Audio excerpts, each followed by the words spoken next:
Yes people, good morning, good afternoon, good evening to all of you. कैसे हैं सब लोग? होप सो आप सब लोग बहुत बढ़िया रहेंगे। मैं बता दूं, मैं भी बहुत अच्छा हूं। तो सबसे पहले आज हम रिवाइज करने वाले हैं एक टॉपिक जिसका नाम है taxation of trust and institution. And guys, this topic is going to give you 10 marks in your examination. आपके एग्जाम में आपको 10 मार्क्स मिलने वाले हैं। शॉर्ट शॉर्ट क्वेश्चन आने वाला है, तो इसको अच्छे से ढंग से रिवाइज करना है और इसके बहुत सारे क्वेश्चन भी आपको करने रहेंगे। तो चलिए अपन स्टार्ट करते हैं। ये जो टॉपिक है ये लगता है चैरिटेबल एंड रिलीजियस ट्रस्ट के केस में। अब क्वेश्चन ये आता है रिलीजियस का मतलब क्या? तो रिलीजियस को इनकम टैक्स एक्ट में कहीं भी डिफाइन नहीं कर रखा, तो हम कॉमन सेंस के हिसाब से जाएंगे। तो रिलीजियस का मतलब होता है अगर ऐसा कोई भी ट्रस्ट है जो टेंपल चलाता है, चर्च है, गुरुद्वारा है, मॉस्क है, वो चलाता है, तो उसको अपन रिलीजियस ट्रस्ट बोलेंगे। लेकिन चैरिटेबल ट्रस्ट क्या होता है? तो चैरिटेबल को इन्होंने यहां पे डिफाइन कर रखा है under section 2 clause number 15। And 2 clause number 15 बोलता है कि अगर कोई भी ट्रस्ट है उसका ऑब्जेक्टिव ये होता है तो उसको अपन चैरिटेबल ट्रस्ट बोलेंगे। सबसे पहला ऑब्जेक्टिव, अगर मान लो रिलीफ ऑफ पुअर है, रिलीफ ऑफ पुअर का मतलब होता है कि गरीब लोगों को अगर रोटी, कपड़ा, मकान वगैरह ऐसा प्रोवाइड करने का ऑब्जेक्टिव है तो वो चैरिटेबल माना जाएगा। दूसरा, अगर उसका ऑब्जेक्टिव एजुकेशन है या मेडिकल रिलीफ है या फिर योगा है तो उस पर्टिकुलर केस में वो चैरिटेबल माना जाएगा। तो चैरिटेबल में क्या क्या आएगा देखो, सबसे पहला रिलीफ ऑफ पुअर, दूसरा है मेडिकल, तीसरा है एजुकेशन, फोर्थ है योगा।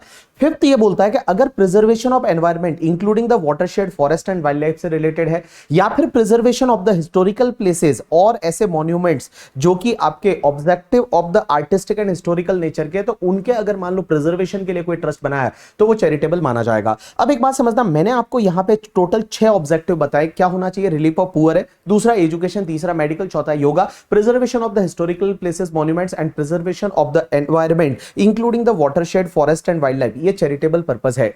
लेकिन गाइस लास्ट में ये बोलता है advancement of any other objective of general public utility. अब एक चीज समझना, नेक्स्ट 2 मिनट जो भी मैं बात करने वाला हूं वो सिर्फ ये लास्ट वाले ऑब्जेक्ट से रिलेटेड बात करने वाला हूं, advancement of any other object of general public utility. अब एक चीज समझना, ये advancement of any other objective of general public utility ना, ये बेसिकली एटसेट्रा एटसेट्रा पॉइंट है। मींस आप advancement of any other objective of general public utility के लिए कुछ भी करोगे वो तुम्हारा चैरिटेबल पर्पस है। लेकिन गाइस इस पॉइंट के लिए लॉ मेकर्स ने एक रेस्ट्रिक्शन लगाई है कि अगर आपका advancement of any other objective of general public utility है तो उसमें आप कोई भी बिजनेस नहीं कर सकते। बट बिजनेस कर सकते हैं अगर उस बिजनेस का ग्रॉस रिसीट ट्रस्ट के टोटल ग्रॉस रिसीट का 20% या उससे कम है। मींस जो ट्रस्ट का टोटल ग्रॉस रिसीट रहेगा ना, total gross receipt means including donation and all, जो टोटल ग्रॉस रिसीट रहेगा उस टोटल ग्रॉस रिसीट में आपका जो बिजनेस का ग्रॉस रिसीट है वो 20% या उससे कम होना चाहिए, तो वो उस ईयर के लिए चैरिटेबल है। और अगर वो 20% से ज्यादा हो गया तो उस ईयर के लिए वो चैरिटेबल नहीं है। लेकिन सर अगर मान लो 20% या 20% से ज्यादा हो गया ग्रॉस रिसीट बिजनेस का, तो उस ईयर के लिए वो चैरिटेबल नहीं है। लेकिन क्या उसका रजिस्ट्रेशन कैंसिल करना पड़ेगा? Answer is no, there is no need to cancel the registration. Registration cancel करने की जरूरत नहीं है, लेकिन उस ईयर में उसको एग्जेम्पशन नहीं मिलेगा, उसका इनकम टैक्सेबल होगा। वो कैसे टैक्सेबल होगा वो मैं आपको सेक्शन 1310 में बता दूंगा। ठीक है, चलिए अब अपन आगे बढ़ते हैं। एक ट्रस्ट की जो इनकम होती है वो इनकम कैसे एग्जेम्प्ट होती है, कैसे टैक्सेबल होती है, वो मैं आपको बताने वाला हूं। तो देखो, जो भी ट्रस्ट होता है ना, उस ट्रस्ट की सबसे पहले आप ले लीजिए income derived from property held under trust. तो जो भी ट्रस्ट की इनकम होती है ना, उस इनकम में से आपका 15% है वो आपका स्टैंडर्ड डिडक्शन रहता है। जैसे फॉर एन एग्जांपल एक ट्रस्ट है और उस ट्रस्ट की आपकी इनकम है 20 लाख रुपए, तो 20 लाख रुपीस की जो इनकम रहेगी उस 20 लाख की इनकम में से आप एक काम करिए, पहले 15% का आप स्टैंडर्ड डिडक्शन ले लीजिए। तो स्टैंडर्ड डिडक्शन 15% में 3 लाख का आपका स्टैंडर्ड डिडक्शन हो गया। रिमेनिंग इनकम जो बचेगी that is your 17 lakh rupees. तो 17 लाख रुपीस आपका रिमेनिंग इनकम बचा, और ये 17 लाख में से जितना आपने अप्लाइड कर दिया, किसके लिए अप्लाइड कर दिया? चैरिटेबल और religious purpose in India. Means India में जितने चैरिटेबल रिलीजियस पर्पस के लिए आपने अप्लाइड कर दिया वो आपका एग्जेम्प्ट हो जाएगा, और जो भी बचेगा वो टैक्सेबल होगा। तो देखो मैंने क्या बोला कि जो भी ट्रस्ट होता है, सेक्शन 11(1) क्या बोलती है कि ट्रस्ट की जो इनकम होती है उस इनकम में से आप 15% का स्टैंडर्ड डिडक्शन ले लीजिए। तो इन सिंपल वर्ड ऐसा बोल दूं, 15% तो सीधा ही एग्जेम्प्ट है। दूसरा, जितना भी बैलेंस बचेगा उस बैलेंस में से जितना आपने अप्लाइड कर दिया फॉर द चैरिटेबल और religious purpose in India, means India में चैरिटेबल रिलीजियस पर्पस के लिए जितने आपने खर्चे कर दिए वो आप लेस कर दीजिए, जो बचेगा वो ट्रस्ट की इनकम बचेगी। अब क्वेश्चन यहां पे ये आता है कि सर आप बोल रहे हैं कि अप्लाइड फॉर चैरिटेबल और रिलीजियस पर्पस इन इंडिया, तो अप्लाइड का मतलब क्या होता है? सिर्फ रेवेन्यू एक्सपेंडिचर या कैपिटल एक्सपेंडिचर भी चलेगा? Right answer is capital expenditure भी चलेगा। मींस ट्रस्ट है वो ट्रस्ट पर्पस के लिए, चैरिटेबल रिलीजियस पर्पस जो इंडिया में कर रहा है उसके लिए अगर वो रेवेन्यू एक्सपेंडिचर करता है, कैपिटल एक्सपेंडिचर करता है, वो सब तुम्हारे अप्लाइड में आ जाएगा और जो भी बचेगा वो ट्रस्ट की इनकम बचेगी और उस पर टैक्स भरना पड़ेगा। अब एक और क्वेश्चन ही आता है कि सर आप बोल रहे हो कि ट्रस्ट की इनकम जो रहेगी वो इनकम को 15%, 18%, 85% करो, लेकिन सर इनकम में क्या डोनेशन भी आएगा? आंसर इज यस, इनकम में डोनेशन भी आएगा। जो ट्रस्ट को डोनेशन मिलता है वो donation is also treated as income derived from property held under trust, और डोनेशन भी आ जाएगा। लेकिन इसमें एक चीज ध्यान रखना, इसमें कॉर्पस डोनेशन नहीं आएगा।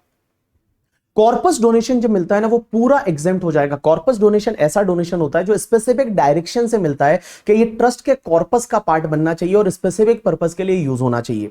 तो अगर आपको कोई कॉर्पस डोनेशन मिला है तो वो कॉर्पस डोनेशन आपके इनकम का पार्ट नहीं बनेगा, वो पूरा एग्जेम्प्ट हो जाएगा। लेकिन गाइस उसमें कंडीशन होती है कि कॉर्पस डोनेशन है वो सेफ इन्वेस्टमेंट में पैसा लगाना चाहिए।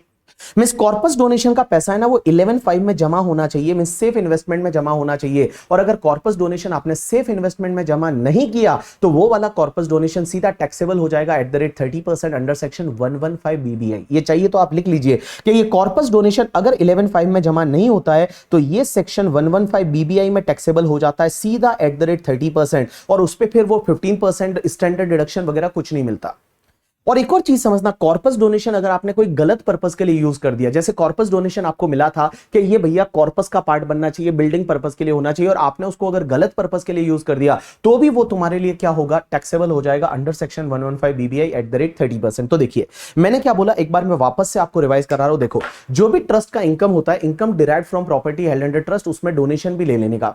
लेकिन कॉर्पस डोनेशन को छोड़ के, कॉर्पस डोनेशन है वो पूरा एग्जेम्प्ट होता है, उस पर कोई टैक्स नहीं लगता। लेकिन कॉर्पस डोनेशन अगर आपने 11(5) में डिपॉजिट नहीं किया तो वो वाला कॉर्पस डोनेशन सीधा 115 BBI में टैक्सेबल कर दीजिए एट द रेट 30% से।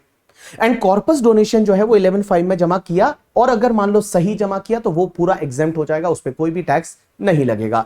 उसके बाद में जो भी इनकम रहती है उसमें से इनकम में से 15% का आपका स्टैंडर्ड डिडक्शन है, 85% जो बचेगा उसमें से आपने जितना अप्लाइड कर दिया for the charitable and religious purpose in India उसको लेस कर दीजिए, जो बचेगा वो ट्रस्ट की इनकम बन जाएगी। अब एक और चीज समझना, लॉ मेकर्स ये बोलते हैं कि अगर फॉर एन एग्जाम्पल एक ट्रस्ट है, उस ट्रस्ट की इनकम जो है वो 20 लाख है, 20 लाख में से 15% स्टैंडर्ड डिडक्शन ले लिया, रिमेनिंग 17 लाख बचा। 17 लाख में से मान लो इस साल में जो अप्लाइड किया वो अप्लाइड आपने 10 लाख किया, तो 10 लाख किया तो रिमेनिंग इनकम ट्रस्ट की कितनी बच गई? 7 लाख रुपीस बच गई। तो the 7 lakh will be treated as the income of the trust. अब क्वेश्चन यह आता है कि क्या सर इस 7 लाख पे भी हम टैक्स भरने से बच सकते हैं क्या? Answer is yes. यहां पे कुछ एक्सप्लेनेशन है और वो एक्सप्लेनेशन अपन समझने की कोशिश करेंगे। सबसे पहला एक्सप्लेनेशन नंबर 1, और एक्सप्लेनेशन नंबर 1 ये बोलता है कि आपका 85% इनकम आपने अगर करंट ईयर में अप्लाइड नहीं किया, क्योंकि 85% आपका इनकम है वो 17 लाख था, आपने पूरा 85% 17 लाख अप्लाइड नहीं किया, आपके पास कुछ इनकम बच गया। तो लॉ मेकर्स ये बोलते हैं कि मान लो अगर trust accrual system of accounting follow करता है, और accrual system of accounting follow करता है और इस 20 लाख में कुछ ऐसा इनकम है जो इनकम अभी तक रिसीव्ड नहीं हुआ लेकिन उसने इंक्लूड कर दिया है। जैसे फॉर एन एग्जांपल ये जो 20 लाख का इनकम है ट्रस्ट का, इस 20 लाख की इनकम में 4 लाख रुपीस ऐसा इनकम है जो अक्रूड हो गया है बट रिसीव्ड नहीं हुआ। अक्रूड हो गया है बट रिसीव्ड नहीं हुआ, मींस इन सिंपल वर्ड अगर आउटस्टैंडिंग है।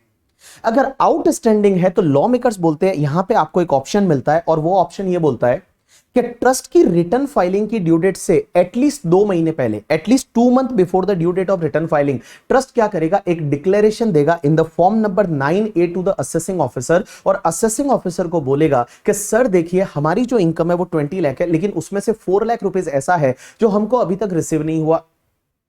हम आपसे वादा करते हैं कि जिस ईयर में वो रिसीव्ड होगा उस ईयर में या उसके अगले साल में हम उसको एक्चुअल में अप्लाइड कर देंगे, तो करंट ईयर में वो आपका डीम टू बी एप्लीकेशन मान लिया जाएगा। तो मैंने क्या बोला, देखो अगर आपकी कोई इनकम है, उस इनकम में से कुछ इनकम ऐसी है जो आपको रिसीव नहीं हुई लेकिन आपने उसको इनकम में रिकॉर्ड कर लिया because you trust follow the accrual system of accounting. अगर ट्रस्ट अक्रूवल सिस्टम फॉलो कर रहा है, वो इनकम को आपने इनकम में रिकॉर्ड कर लिया, तो आप एक काम करिए, रिटर्न फाइलिंग की ड्यू डेट से एटलीस्ट 2 मंथ पहले असेसिंग ऑफिसर को एक फॉर्म नंबर 9A में ये डिक्लेरेशन दे दीजिए कि सर जब भी जिस ईयर में वो पैसा मिलेगा उस ईयर में या उसके अगले साल हम उसको एक्चुअली अप्लाइड कर देंगे, तो करंट ईयर में वो आपका डीम टू बी एप्लीकेशन मान लिया जाएगा। अब एक बात समझना, अगर आप ये ऑप्शन एक्सरसाइज कर लेते हैं तो जिस ईयर में वो इनकम मिलेगा उस ईयर में या उसके अगले साल में आपको एक्चुअल में अप्लाई करना पड़ेगा। अब एक बात समझना, जिस ईयर में आप उस इनकम को एक्चुअल अप्लाई कर रहे हैं, क्या उस ईयर के एप्लीकेशन में आएगा? आंसर इज नो, क्योंकि आप पहले उसकी ऑलरेडी डीम्ड एप्लीकेशन ले चुके हो। लेकिन एक चीज ध्यान रखना, जिस ईयर में वो पैसा मिला उस ईयर एंड उसके अगले साल अगर आपने एक्चुअल में अप्लाई नहीं किया तो बेटा जिस ईयर में वो पैसा मिला था ना, उसके अगले साल की वो आपकी इनकम बन जाएगी और वो टैक्सेबल हो जाएगी under section 115 BBI eight the rate 30% से टैक्सेबल हो जाएगी। अब एक बात समझना, एक्सप्लेनेशन नंबर 1 में एक और ऑप्शन ये आता है कि मान लो आप इस साल में जो इनकम है वो ड्यू टू एनी रीजन आप अप्लाई नहीं कर पाए, ड्यू टू एनी रीजन में कोई भी रीजन हो सकता है। एग्जांपल के लिए जैसे मार्च मंथ में आपको बम्पर डोनेशन मिल गया। एग्जाम्पल के लिए मान लो ये हमारा ट्रस्ट है, उसकी जो टोटल इनकम है वो 20 लाख है और इस इनकम में से 15% है वो सेट असाइड कर लिया, 17 लाख बचा, हमने 10 लाख अप्लाई कर दिया, 7 लाख रुपीज को हम अप्लाइड नहीं कर पाए ड्यू टू एनी रीजन में जैसे मार्च में बम्पर डोनेशन मिल गया तो हम अप्लाइड नहीं कर पाए। तो लॉ मेकर्स यहां पे ये बोलते हैं कि अगर मान लो आप इसको अप्लाइड नहीं कर पाए तो आप एक काम करिए कि रिटर्न फाइलिंग की ड्यू डेट से एटलीस्ट 2 मंथ पहले आप असेसिंग ऑफिसर को एक डिक्लेरेशन दे दीजिए इन द फॉर्म नंबर 9A कि सर हम इस इनकम को अगले साल अप्लाई कर देंगे, नेक्स्ट ईयर अप्लाई कर देंगे, तो करंट ईयर में वो आपका डीम टू बी अप्लाइड माना जाएगा। लेकिन नेक्स्ट ईयर जब आप एक्चुअल अप्लाई करेंगे तो क्या नेक्स्ट ईयर के अप्लाइड में वापस आएगा? नहीं आएगा, क्योंकि आप already deem to be applied ले चुके हैं। लेकिन जिस ईयर में आप ये एप्लीकेशन ले रहे हैं, जिस ईयर में आप ये ऑप्शन ले रहे हैं, अगले साल आपको अप्लाइड एक्चुअल में करना पड़ेगा। अगर अगले साल आपने अप्लाइड नहीं किया तो वो वाला अमाउंट सीधा आपका टैक्सेबल हो जाएगा under section 115 BBI eight the rate 30% से टैक्सेबल हो जाएगा। यू गॉट माय पॉइंट और नॉट? यस। अब एक और चीज समझना सर, क्वेश्चन ये आता है कि आप बोल रहे हो कि यहां पे जो भी हमारा इनकम होता है उस 17 लाख में से जो अप्लाइड फॉर द चैरिटेबल और रिलीजियस पर्पस इन इंडिया करते हैं वो लेस हो जाता है। लेकिन क्वेश्चन ये आता है कि सर एक बात बताइए, हमने किसी दूसरे ट्रस्ट को डोनेशन दिया तो क्या वो डोनेशन भी एप्लीकेशन माना जाएगा या नहीं? राइट आंसर इज, आप अगर किसी दूसरे ट्रस्ट को डोनेशन देते हैं तो वो डोनेशन आपका एप्लीकेशन माना जाएगा। लेकिन other than corpus donation means आपने किसी दूसरे ट्रस्ट या इंस्टीट्यूशन को डोनेशन दिया, वो एज अ कॉर्पस दिया है तो वो एप्लीकेशन में नहीं आएगा। लेकिन ऐसा आपने नॉर्मल डोनेशन दिया है तो वो एप्लीकेशन में आ जाएगा। लेकिन गाइस यहां पे एक अमेंडमेंट आया है जो इस बार एग्जाम में आने वाला है। अमेंडमेंट ये है कि आप किसी दूसरे ट्रस्ट को जब आप डोनेशन करते हो ना तो आपको एप्लीकेशन में ले सकते हो, लेकिन एप्लीकेशन में आप कितना ले पाएंगे पता है? Only 85% of amount donated. मतलब जितना अमाउंट आप डोनेट कर रहे हैं उसका 85% है, वो 85% ही आप एप्लीकेशन में ले सकते हैं। ऐसा आपकी एक्सप्लेनेशन नंबर 4 का थर्ड पार्ट बोलता है और वो मैंने यहां पे दे रखा है कि जब भी आप किसी दूसरे ट्रस्ट को डोनेट करते हैं, दूसरी इंस्टीट्यूशन को डोनेट करते हैं, तो उस पर्टिकुलर केस में ये एप्लीकेशन तो आएगा, लेकिन गाइस आप सिर्फ 85% ही ले सकते हैं। इन सिंपल वर्ड, जैसे यहां पे एक एग्जांपल दिया मैंने कि बालाजी ट्रस्ट ने क्या किया, 50 लाख रुपए है वो सिद्धिविनायक ट्रस्ट को डोनेट किए, तो बालाजी ट्रस्ट एप्लीकेशन में पूरा 50 लाख नहीं ले सकता, only 85%, that comes to the 42.5 lakh है, उतना ही एप्लीकेशन ले सकते हैं। ये एग्जाम में पॉइंट आने वाला है या एमसीक्यू में आने वाला है, तो ध्यान रखना। अब एक और चीज समझना, नेक्स्ट यहां पे एक्सप्लेनेशन आती है, that is the explanation number 3। Explanation number 3 ये बोलती है कि जब भी कोई ट्रस्ट है वो खर्चा करता है, एप्लीकेशन करता है, तो जो आपने पीजीपीपी में section 40A subsection 3, 40A subsection 3A and 40 clause A sub clause 1A पढ़ा हुआ है वो यहां पे भी लगेगा। तो 40A सबसेक्शन 3 क्या बोलता है कि सिंगल डे में सिंगल पर्सन को 10,000 से ज्यादा का पेमेंट कर रहे हैं तो वो आपको अकाउंट पे चेक, अकाउंट पे डिमांड ड्राफ्ट या any mode of electronic clearing system से ही करना पड़ेगा। अगर 10,000 से ज्यादा का आपने कैश में, बियरर चेक से या क्रॉस चेक से किया तो वो डिसअलाउड हो जाएगा, तो यहां पे भी आप एप्लीकेशन नहीं ले सकते। अब एक बात समझना, सेक्शन 40A 3A क्या बोलता है कि अगर मान लो आपने पहले अक्रूअल बेसिस पे एप्लीकेशन ले लिया था, आजकल तो ले नहीं सकते अक्रूअल बेसिस पे एप्लीकेशन, बट मान लो पहले आपने अक्रूअल बेसिस पे एप्लीकेशन ले लिया था बट करंट ईयर में आप उसका पेमेंट कर रहे हो और मोर देन 10,000 आपने कैश में पे किया, तो करंट ईयर की वो इनकम मानी जाएगी। And section 40 clause A sub clause 1 sub clause A 40 clause A sub clause 1 ये बोलता है कि जब भी आप रेजिडेंट पर्सन को पेमेंट करते हैं तो उसका आपको टीडीएस काटना पड़ेगा और टीडीएस काट के आपको रिटर्न फाइलिंग की ड्यू डेट तक जमा कराना पड़ेगा। अगर आपने नहीं कराया तो 30% खर्चा आपका डिसअलाउड हो जाएगा। तो वो यहां पे ट्रस्ट के केस में भी लगेगा। जब आप एप्लीकेशन लेते हो तो उसमें आपको इन 3 सेक्शन का ध्यान रखना है। उसके बाद एक एक्सप्लेनेशन नंबर 3A है, वो 3A लास्ट ईयर डाली गई section application. Explanation number 3A क्या बोलती है पता है? कि अगर कोई ट्रस्ट ऐसा है जो कि temple, mosque, gurdwara and church चलाता है, इन सिंपल वर्ड कोई रिलीजियस ट्रस्ट है, तो रिलीजियस ट्रस्ट को अगर मान लो कोई डोनेशन मिलता है और वो डोनेशन मिल रहा है किसके लिए? डोनेशन मिल रहा है टेंपल, चर्च, मॉस्क, गुरुद्वारा के रिपेयर या रिनोवेशन के लिए डोनेशन मिल रहा है। तो रिपेयर या रिनोवेशन के लिए डोनेशन मिल रहा है तो उस ट्रस्ट के पास ऑप्शन है, आइदर वो ट्रस्ट उसको नॉर्मल डोनेशन मान ले या फिर ट्रस्ट चाहे तो उसको कॉर्पस डोनेशन मान सकता है। अगर ट्रस्ट चाहे तो उसको कॉर्पस डोनेशन मान सकता है, या फिर ट्रस्ट चाहे तो उसको नॉर्मल डोनेशन मान सकता है। अब एक बात समझना, नॉर्मल डोनेशन मानेगा तो क्या होगा, जो भी रिपेयर रिनोवेशन के लिए डोनेशन मिलेगा वो नॉर्मल डोनेशन -15% कर दीजिए, 85% में से जितना अप्लाइड किया वो लेस कर दीजिए, जो बचेगा वो इनकम बचेगा। लेकिन अगर ट्रस्ट उसको कॉर्पस डोनेशन मानता है तो पूरा ही एग्जेम्प्ट हो जाएगा। लेकिन यहां पे कुछ कंडीशन है, और 4 कंडीशन है। पहली कंडीशन यह है कि अगर ट्रस्ट वो मानता है कि ये जो आपको रिपेयर रिनोवेशन के लिए डोनेशन मिला है इसको अगर कॉर्पस डोनेशन मानता है तो 4 कंडीशन सेटिस्फाइड करनी पड़ेगी। पहला तो उस अमाउंट को सिर्फ रिपेयर रिनोवेशन के लिए ही खर्च करना पड़ेगा। दूसरा कंडीशन, वो अमाउंट को किसी और ट्रस्ट को डोनेट नहीं कर सकते।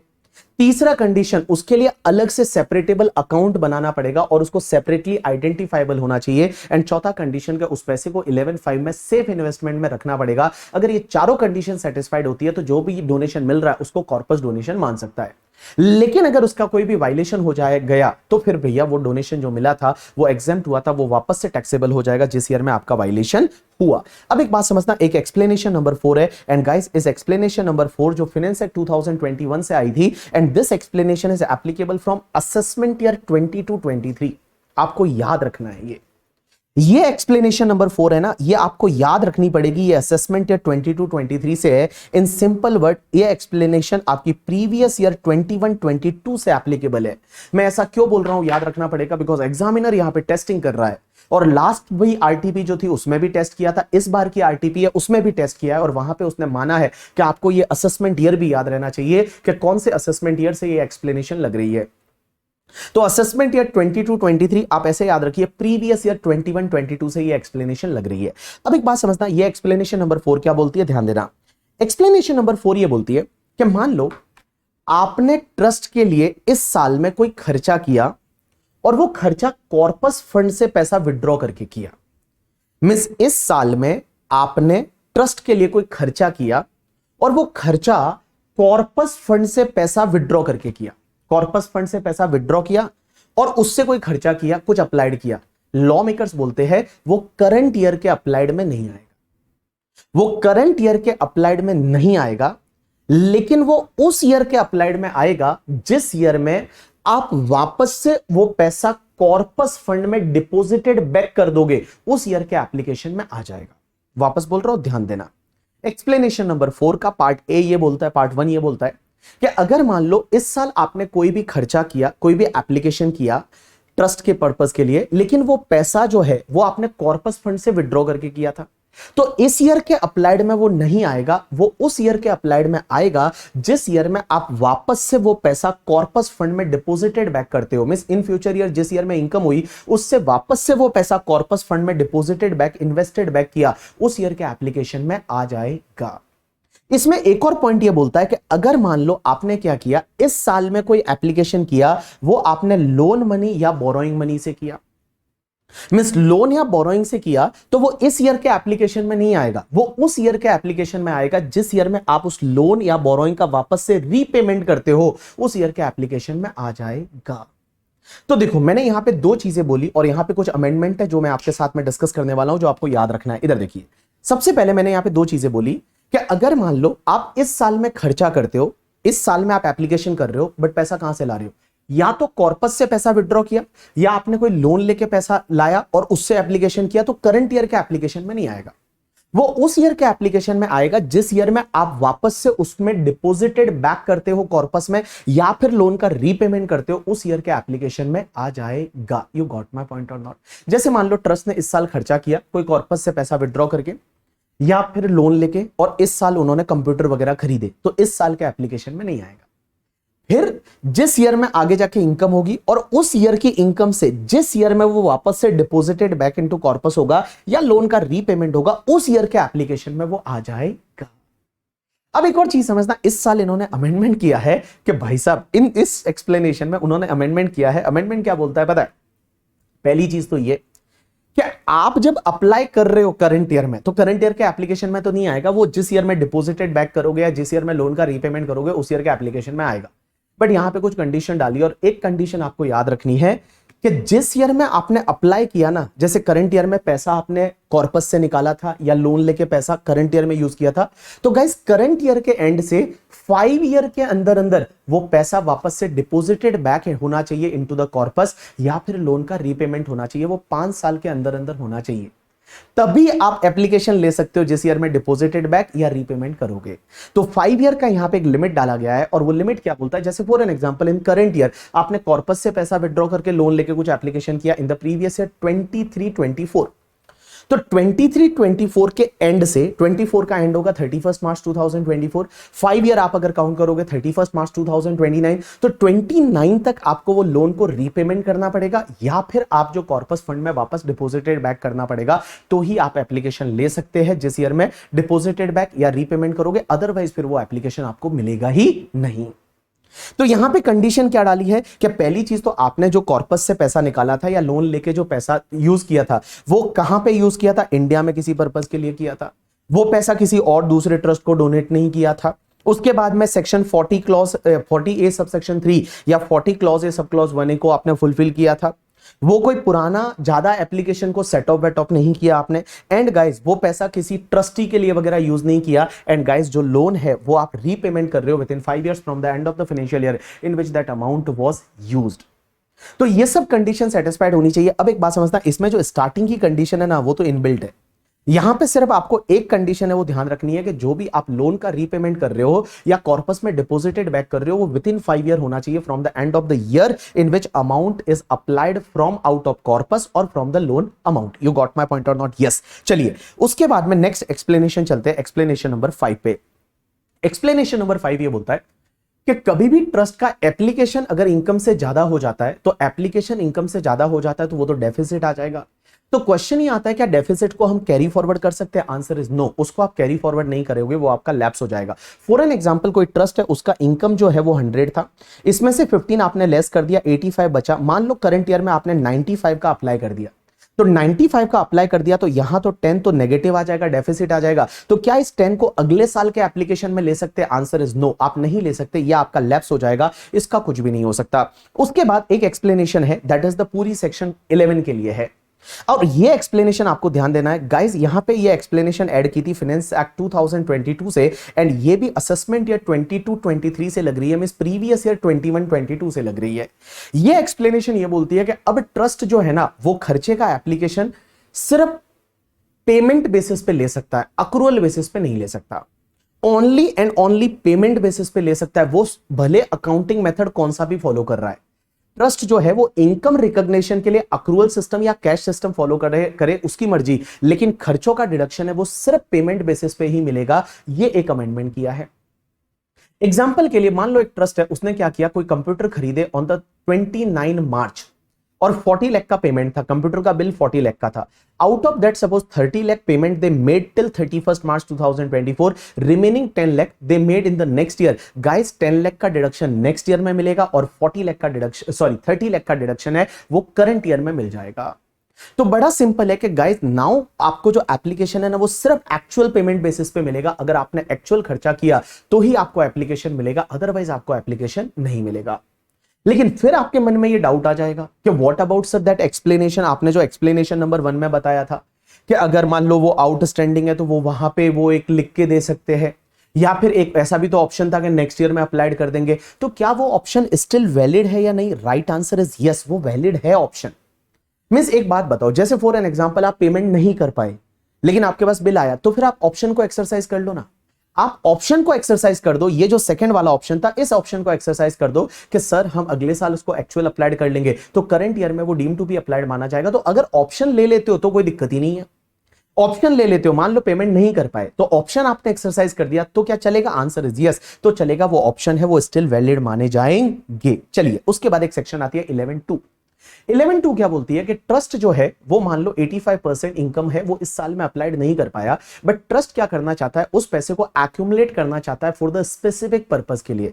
स्पेसिफिक पर्पस नॉर्मली बिल्डिंग हो सकता है, स्पेसिफिक पर्पस लाइब्रेरी हो सकता है, स्पेसिफिक पर्पस है एसी इंस्टॉल कराना हो सकता है, और उसके लिए बड़े ह्यूज खर्चे की जरूरत पड़ेगी। तो ट्रस्ट क्या करता है कि अगर ट्रस्ट है वो कुछ इनकम को स्पेसिफिक पर्पस के लिए एक्यूमुलेट करना चाहता है, तो गाइस यहां पे 11(2) का एक ऑप्शन है, और 11(2) का एक ऑप्शन ये बोलता है कि अगर ट्रस्ट का 85% इनकम इस साल अप्लाइड नहीं हो पाया और ट्रस्ट उसको एक्यूमुलेट करना चाहता है तो ट्रस्ट कर सकता है, लेकिन उसके लिए 4 कंडीशन सेटिस्फाइड करनी पड़ेगी। पहली कंडीशन यह है कि ट्रस्ट को स्पेसिफिक पर्पस लिख के देना पड़ेगा, और पर्पस जो है वो लिख के देना पड़ेगा। दूसरी कंडीशन यह है कि स्पेसिफिक पीरियड बताना पड़ेगा, and that period can be maximum 5 year. तीसरी कंडीशन है कि जो भी पैसा एक्यूमुलेट करेगा वो किसी दूसरे ट्रस्ट को डोनेट नहीं कर सकता। एंड चौथी कंडीशन यह है कि ट्रस्ट का वो पैसा है वो 11/5 के सेफ मोड में जाना चाहिए, सेफ इन्वेस्टमेंट में जाना चाहिए। अगर ये ऑल 4 कंडीशन सेटिस्फाइड कर लेता है तो ट्रस्ट को इस साल में वो इनकम है वो डीम टू बी अप्लाइड मानी जाएगी। जैसे फॉर एन एग्जांपल, एक ट्रस्ट है वो टेंपल चलाता है और उसको टेंपल बनाना था, तो उसके लिए जो भी डोनेशन है वो क्या चाहता है कि मैं चाहता हूं कि उसको एक्यूमुलेट करना है, तो एक्यूमुलेट कर सकता है। उसमें 4 कंडीशन, पहली कंडीशन स्पेसिफिक पर्पस, दूसरी कंडीशन स्पेसिफिक पीरियड, तीसरी कंडीशन उस पैसे को किसी और ट्रस्ट को डोनेट नहीं कर सकते, एंड चौथी कंडीशन उसको 11/5 के सेफ मोड में डालना पड़ेगा।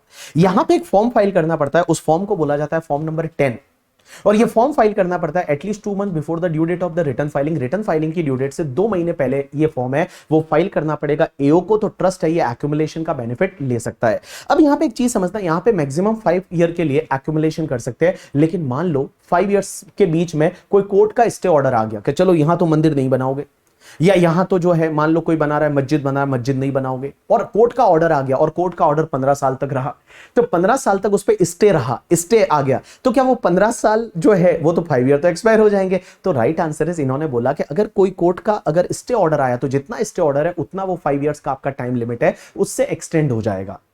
अब एक और चीज समझना, यहां पे गाइस अगर 11(2) का वायलेशन हो गया, 11(2) का वायलेशन कब हो सकता है? सबसे पहले अगर मान लो आपने कोई पैसा जो एक्यूमुलेट किया था 11(2) में वो आपने कोई गलत पर्पस के लिए यूज कर दिया, मींस अदर पर्पस के लिए अदर देन स्पेसिफिक पर्पस। दूसरा, अगर आपने जो 5 ईयर्स के लिए एक्यूमुलेट किया था तो उसको 5 ईयर्स में यूज नहीं किया, क्योंकि अगर 5 ईयर्स के लिए आप एक्यूमुलेट करते हो तो 5 ईयर्स में उस पैसे को यूज करना पड़ेगा। 5 ईयर्स कहां से काउंट होंगे? करंट ईयर, जिस ईयर में एक्यूमुलेशन किया उस प्रीवियस ईयर को छोड़ दो, नेक्स्ट 5 ईयर लो।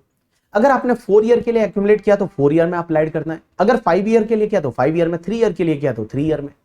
तीसरा, अगर मान लो आपने किसी और ट्रस्ट को डोनेट कर दिया, या चौथा 11(5) का वायलेशन हो गया, तो गाइस अगर यहां पे वायलेशन हो जाता है ना तो जो भी वायलेटेड अमाउंट रहेगा वो आपके लिए टैक्सेबल हो जाएगा under section 115 BBI eight the rate 30%। सीधा 30% से टैक्सेबल कर दो अंडर सेक्शन 115 बीबीआई। और कौन से ईयर में टैक्सेबल होगा? अगर गलत पर्पस के लिए यूज किया तो जिस ईयर में गलत पर्पस के लिए यूज किया उस ईयर में टैक्सेबल कर दो। अगर आपने 5 ईयर्स के लिए एक्यूमुलेट किया था, 5 ईयर्स में यूज नहीं हुआ तो 5th ईयर में टैक्सेबल कर दो। अगर आपने किसी और ट्रस्ट को डोनेट कर दिया तो डोनेट जिस ईयर में किया उस ईयर में कर दो। एंड अगर मान लो आपने 11(5) का वायलेशन कर दिया तो जिस ईयर में 11(5) का सेफ मोड का वायलेशन होगा उस ईयर में वो आपके लिए टैक्सेबल हो जाएगा। अब एक बात समझता है, यहां पे एक सेक्शन आती है 13(9). सेक्शन ये बोलती है कि भाई साहब अगर आपको ये 11(2) का एग्जेम्पशन चाहिए ना तो आपको 2 कंडीशन सेटिस्फाइड और करनी पड़ेगी। पहली कंडीशन, आपको उस ईयर का रिटर्न है वो रिटर्न फाइलिंग की ड्यू डेट से पहले पहले फाइल करना पड़ेगा। एंड ट्रस्ट का रिटर्न फाइलिंग का ड्यू डेट होता है that is the 31 October of assessment year. And दूसरी कंडीशन ये है कि उस ईयर में आप जो ये फॉर्म नंबर 10 लिख के दे रहे हो ना, ये form number 10 up to the due date of return filing आपको देना पड़ेगा। Means up to the due date of return filing आपको ये डिक्लेरेशन भी देना पड़ेगा एंड रिटर्न भी टाइम पे फाइल करना पड़ेगा। अगर ये दोनों कंडीशन सेटिस्फाइड होती है तो आपको 11(2) का बेनिफिट मिल जाएगा। मींस 11(2) का बेनिफिट कब नहीं मिलेगा? या तो आपने up to the due date of return filing declaration नहीं दिया या फिर रिटर्न टाइम पे फाइल नहीं किया। अब आपका डाउट ये रहेगा कि सर एक बात बताओ, यहां तो बोला हुआ है कि at least 2 month before the due date of return filing आपको डिक्लेरेशन देना है, लेकिन यहां पे आप बोल रहे हो कि रिटर्न फाइलिंग की ड्यू डेट तक दिया तो भी चलेगा। तो सर ये तो कॉन्फ्लिक्ट हो गया, क्योंकि यहां पे आप बोल रहे हो कि at least 2 month before the due date of return filing, तो रिटर्न फाइलिंग का due date 31 October of assessment year आता है। 2 मंथ पहले जाओगे तो 31 अगस्त आएगा। तो 31 अगस्त से पहले देना है या फिर 31 अक्टूबर से पहले देना है? तो फिर यहां पे सीबीडीटी ने क्लैरिफिकेशन दिया और सीबीडीटी ने एक सर्कुलर निकाला दैट इज सर्कुलर नंबर 6 2023।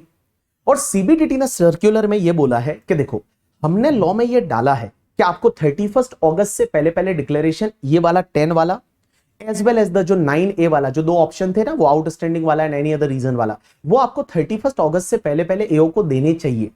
लेकिन हमने ये क्यों डाला है? जिससे कि टैक्स ऑडिटर ऑडिट करता है, जब ऑडिट आप करते हो चार्टर्ड अकाउंटेंट वो 30 सितंबर को कर रहा है, तो ऑडिट करते टाइम वो उसको कंसिडर कर सके। लेकिन अगर आपने 31 अक्टूबर तक भी आपने डिक्लेरेशन दे दिया अंडर फॉर्म नंबर 9A या फिर फॉर्म नंबर 10 तो चलेगा, हम आपको एग्जेम्पशन दे देंगे।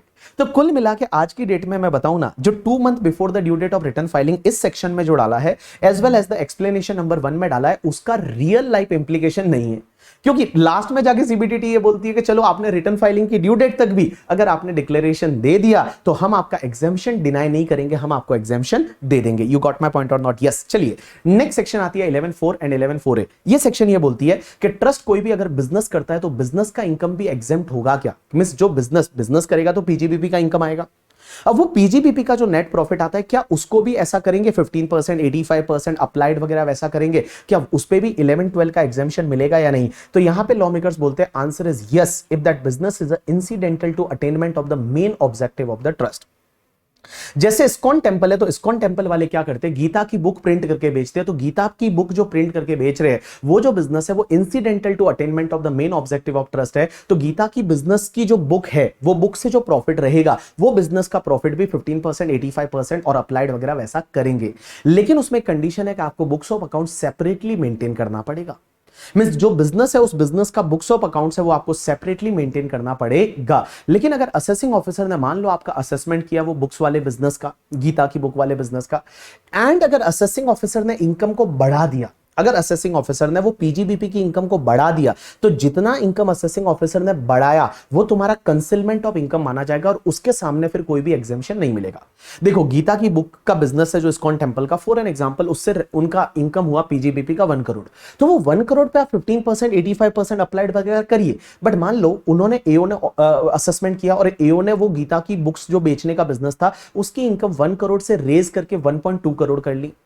तो जो 20 लाख का इनकम बढ़ाना, इस 20 लाख की इनकम के सामने आपको फिर कोई भी एग्जेम्पशन नहीं मिलेगा और वो 20 लाख पे फिर ट्रस्ट को टैक्स भरना पड़ेगा। उसके बाद में एक सेक्शन 11.5 आती है। 11.5 बेटा सेफ मोड, और ये सेक्शन हर जगह लगेगी। एक चीज ध्यान रखना, जो कॉर्पस डोनेशन था वो सेफ मोड में होना चाहिए। उसके साथ साथ में जो आपका 11.2 वाला जो ऑप्शन था वो भी आपका सेफ मोड में पैसा जाना चाहिए। आगे जाके मैं आपको सेक्शन 13 में ये बता दूंगा ट्रस्ट का जितना भी पैसा है वो सेफ मोड में होना चाहिए। अगर ट्रस्ट का पैसा सेफ मोड में नहीं गया तो ध्यान रखना वो सीधा टैक्सेबल हो जाता है eight the rate 30% under section 115 BBI. Under section 115 BBI पूरा 30% से टैक्सेबल हो जाएगा जितना पैसा आपने सेफ मोड में नहीं डाला। अब आप बोलोगे सेफ मोड कैसे याद रखे? तो देखो सेफ मोड का मतलब होता है आप क्या करते हैं, या तो कि गवर्नमेंट के सेविंग सर्टिफिकेट खरीदते हैं, गवर्नमेंट सिक्योरिटी आप याद रखिए, या फिर आप यूटीआई की यूनिट्स खरीदते हैं, सेंट्रल गवर्नमेंट स्टेट गवर्नमेंट की कोई भी सिक्योरिटी खरीदते हैं तो गवर्नमेंट सिक्योरिटी में पैसा डालते हैं, या फिर आप यूटीआई की यूनिट्स खरीदते हैं, या फिर आप डिबेंचर खरीदते हैं कैसी किसी भी कंपनी के जिसको गवर्नमेंट ने गारंटी दी है, ऐसी कंपनी के डिबेंचर खरीदते हैं, या फिर म्यूचुअल फंड की यूनिट खरीदते हैं, या इक्विटी शेयर खरीदते हैं डिपॉजिटरी के। डिपॉजिटरी का मतलब होता है तुम्हारा सीडीएसएल एंड एनएसडीएल, उसके शेयर खरीदते वो चलेगा, या फिर कोई भी स्टॉक सर्टिफिकेट खरीदते जो कि सोवरेन गोल्ड बॉन्ड स्कीम 2015 में दे रखा है, या शेयर्स खरीदते एनएसडीसी के, या फिर share of stock exchange and subsidiary of stock exchange NSC BSc के शेयर खरीदते तो चलेगा। तो कुल मिला के एक बात बताऊं, ये जो पहला वाला पार्ट था उसमें आपको ऐसा याद रखना है कि या तो गवर्नमेंट सिक्योरिटी में इन्वेस्ट करते हैं, कोई भी म्यूचुअल फंड की यूनिट्स खरीदते हैं, यूटीआई की यूनिट्स खरीदते हैं, या फिर डिपॉजिटरी के शेयर्स खरीदते हैं, या स्टॉक एक्सचेंज के शेयर खरीदते हैं करके, ठीक है, तो वो तुम्हारा सेफ इन्वेस्टमेंट माना जाएगा। बट रिलायंस के शेयर खरीद सकते हैं? नहीं। पेटीएम के शेयर खरीद सकते हैं? नहीं। इन सब कंपनीज के शेयर नहीं खरीद सकते, सिर्फ डिपॉजिटरीज के शेयर खरीद सकते हैं, स्टॉक एक्सचेंज के शेयर खरीद सकते हैं। दूसरा बोलते हैं कि पोस्ट ऑफिस सेविंग अकाउंट में पैसा डालते हैं, या फिर कोई भी शेड्यूल बैंक या कोऑपरेटिव बैंक या इंडस्ट्रियल डेवलपमेंट बैंक के साथ में डिपॉजिट करते हैं। तो या तो पोस्ट ऑफिस सेविंग बैंक में पैसा डालते हैं, या कोई शेड्यूल बैंक के साथ में अकाउंट में पैसा डालते हैं, एफडी वगैरह, आरडी वगैरह, सेविंग बैंक अकाउंट वगैरह, करंट अकाउंट वगैरह, वहां पैसा पड़ा है चलेगा। कोऑपरेटिव बैंक में पैसा पड़ा है चलेगा, इंडस्ट्रियल डेवलपमेंट बैंक में पैसा पड़ा है चलेगा, लेकिन यहां पे एनबीएफसी नहीं लिखा हुआ। ध्यान रखना गाइस, और एग्जामिनर वहीं पे कैच करता है कि अगर आपने एनबीएफसी में पैसा डाला तो फिर वायलेशन हो गया, और एनबीएफसी में पैसा डाला तो वायलेशन हो गया, तो वो टैक्सेबल हो जाएगा under section 115 BBI eight the rate 30%। तीसरा क्या बोलता है कि अगर कोई भी ट्रस्ट है वो इन्वेस्टमेंट कर सकता है और डिपॉजिट कर सकता है in any public sector company. Public sector company का मतलब होता है गवर्नमेंट कंपनी। गवर्नमेंट कंपनी का मतलब एग्जांपल के लिए आज की डेट में बीपीसीएल है, या फिर इंडियन ऑयल कॉर्पोरेशन है, या फिर आपके जो भेल है, जितनी भी आपकी पब्लिक सेक्टर कंपनी है, आईआरसीटीसी है, रेलवे है, तो ये पब्लिक सेक्टर कंपनी में आएगा। तो इनकी कोई भी इन्वेस्टमेंट कर सकता है, इनके साथ में डिपॉजिट कर सकता है। लेकिन सर क्वेश्चन ये आता है कि अगर पब्लिक सेक्टर कंपनी आगे जाके पब्लिक सेक्टर कंपनी नहीं रही तो क्या होगा? जैसे एग्जांपल के लिए आज की डेट में आपका आईओसीएल करके कंपनी है, इंडियन ऑयल कॉर्पोरेशन लिमिटेड, वो पब्लिक सेक्टर है। लेकिन आईओसीएल को for an example Reliance industries limited ने खरीद लिया तो क्या होगा? अगर रिलायंस इंडस्ट्रीज लिमिटेड ने खरीद लिया तो लॉ मेकर्स ये बोलते हैं कि पब्लिक सेक्टर कंपनी, जिस डेट पब्लिक सेक्टर कंपनी नहीं रही उस डेट से लेके अगले 3 साल तक अगर आपके पास रिलायंस के शेयर है चलेगा, वो तुम्हारा लेजिटिमेट इन्वेस्टमेंट माना जाएगा। मिस पब्लिक सेक्टर कंपनी, जिस डेट को पब्लिक सेक्टर कंपनी नहीं रही उस डेट से नेक्स्ट 3 इयर्स तक अगर आपका इन्वेस्टमेंट रिलायंस में है, एज रिलायंस के शेयर होल्ड करते हो, वो लेजिटिमेट इन्वेस्टमेंट माना जाएगा। लेकिन जैसे ही 3 इयर्स एक्सपायर हो जाएगा उसके बाद इलेजिटिमेट हो जाएगा और आपके लिए इनकम टैक्सेबल हो जाएगी। मिस वो अमाउंट टैक्सेबल हो जाएगा, वायलेशन माना जाएगा 11(5) का। लेकिन अगर मान लो आपने आईओसीएल के कोई बॉन्ड्स खरीदते थे, डिवेंचर खरीदे थे, तो जब तक वो मैच्योर नहीं होते, मैच्योरिटी भले वो 3 साल के बाद है, 10 इयर्स बाद मैच्योरिटी है, वो मैच्योरिटी जब तक आएगी ना तब तक ये माना जाएगा कि आपका लेजिटिमेट इन्वेस्टमेंट है करके। ठीक है, चलिए उसके बाद में अगर आप इन्वेस्टमेंट करते हैं in the bonds of approved financial corporation या public companies providing the long term finance, जो लॉन्ग टर्म फाइनेंस प्रोवाइड करती है उन कंपनीज के, जो अप्रूव्ड फाइनेंशियल कॉर्पोरेशन या पब्लिक कंपनीज है, उनके बॉन्ड्स में अगर आप इन्वेस्ट करते हैं चलेगा, या फिर इमूवेबल प्रॉपर्टी खरीदते हैं तो चलेगा। उसके बाद में एक सेक्शन 11(6) आती है, वो ये बोलती है कि अगर मान लो जब आप कोई भी असेट खरीदते हो तो असेट्स को भी तो आप अप्लाइड में ले सकते हो, और जब असेट को आप अप्लाइड में ले सकते हो तो क्या उस पे डेप्रिसिएशन अलाउ होगा? आंसर इज नो, उस पे डेप्रिसिएशन नहीं मिलेगा भाई, डबल डिडक्शन थोड़ी ले सकते हो। तो अगर कोई असेट है उसको ही आपने अप्लाइड में ले लिया तो फिर उस पे डेप्रिसिएशन है वो आपको अलाउ नहीं होगा। उसके बाद एक सेक्शन आती है 11(7). 11(7) ये बोलती है, नेक्स्ट सेक्शन आता है आपका 11(7). 11(7) क्या बोलता है पता है? कि अगर ट्रस्ट है वो अगर एग्जेम्पशन लेता है अंडर सेक्शन 11 एंड 12 की, तो सर क्वेश्चन ये आता है कि ट्रस्ट जो एग्जेम्पशन है वो किसी और 10 की सेक्शन की एग्जेम्पशन ले सकता है या नहीं। तो जैसे कोई ट्रस्ट है जिसको अब आप 12AA या 12AB में जब रजिस्टर करा देते हो तो रजिस्टर कराने के बाद उसको जो एग्जेम्पशन मिलती है वो अंडर सेक्शन 11-12 मिलती है। बेसिकली एग्जेम्पशन तो अंडर सेक्शन 11 ही मिलती है, लेकिन हम उसको बोलते हैं 11-12 में मिलती है। तो अगर कोई ट्रस्ट को एग्जेम्पशन है वो 11 में मिलती है तो सर क्वेश्चन ये आता है कि 10 की सीरीज की अदर एग्जेम्पशन ले सकता है नहीं? आंसर इज नो, नहीं ले सकता। लेकिन गाइस इसका एक एक्सेप्शन है, यहां पे ये बोला हुआ है कि सेक्शन 10(1) की एग्जेम्पशन ले सकता है। 10(1) का मतलब होता है एग्रीकल्चर इनकम। तो अगर कोई ट्रस्ट है जैसे तिरुपति बालाजी ट्रस्ट है, उन्होंने कोई एग्रीकल्चर इनकम कमाई, तो एग्रीकल्चर इनकम का जो इनकम रहेगा ना वो पूरा एग्जेम्प्ट कर दो 10(1) में, और बाकी वाला जो इनकम रहेगा उस पे आपको 11-12 में एग्जेम्प्ट करना है, मींस 15%, 85% वगैरह करना है। लेकिन यहां पे पहले लाइन में ये बोला हुआ है कि वो जो ट्रस्ट है वो 10(1) का एग्जेम्पशन ले सकता है, 1023C का ले सकता है, 1023EA का ले सकता है, EC का ले सकता है, ED का ले सकता है, 1046 का ले सकता है, 1046A का ले सकता है, 1046B का ले सकता है। लेकिन गाइस यहां पे मैं आपको एक समराइज वे में बता रहा हूं जो ध्यान देने की कोशिश करना। एक चीज ध्यान रखना कि अगर कोई ट्रस्ट है, आप सिर्फ इतना याद रखना जितना मैं अभी बोल रहा हूं, कि जितना भी ट्रस्ट है वो ट्रस्ट अगर मान लो 11 का एग्जेम्पशन ले रहा है तो वो 10 की सीरीज की कोई भी एग्जेम्पशन नहीं ले सकता, लेकिन 10(1) एग्रीकल्चर इनकम का एग्जेम्पशन ले सकता है। अब यहां पे इसका प्रोवाइजो ये बोलता है कि अगर कोई ट्रस्ट है वो अगर 12AA या 12AB में जब रजिस्टर्ड हो जाता है तो उसका अगर कोई भी अप्रूवल दे रखा है, वो अप्रूवल 1023C क्लॉज नंबर 4, 5, 6, 6 में दे रखा है, या फिर 1023EA, EC, ED 1046 में दे रखा है, तो वो वाला जो अप्रूवल है ना वो तुम्हारा क्या हो जाएगा? इनऑपरेटिव हो जाएगा। मींस यहां पे 12AA और 12AB का जो रजिस्ट्रेशन है वो रजिस्ट्रेशन इनऑपरेटिव हो जाएगा। अब आप मुझे बोलोगे सर एक बात बताओ, ये 1023EA, 1023EC, 1023ED ये सब क्या होता है? ये 1023C क्लॉज नंबर 4, 5, 6, 6 से क्या होता है? तो एक बात बताऊं, ये 1023C क्लॉज नंबर 4, 5, 6, 6 के बारे में तो अभी मैं थोड़ी देर में आपको बताऊंगा कि जो बड़ी बड़ी हॉस्पिटल्स रहती है, जो बड़ी बड़ी स्कूल्स रहती है, उनको जो अप्रूवल मिलता है वो इस सेक्शन में मिलता है। उसके बाद में ये वाली जो सेक्शन है ना, ये किससे रिलेटेड है? या तो गवर्नमेंट का ट्रस्ट है, जैसे 1046 है वो गवर्नमेंट की ट्रस्ट की बात करता है, और यहां पे इसका जो है ये जैसे कोर सेटलमेंट गारंटी कमीशंस वगैरह होते हैं, तो ये जो होते हैं ना, ये इनके केस में क्या होता है, गवर्नमेंट ने स्पेसिफिकली एग्जेम्पशन दे रखा है, तो ये लोग जो है वो एग्जेम्पशन आपके 11 का नहीं ले सकते।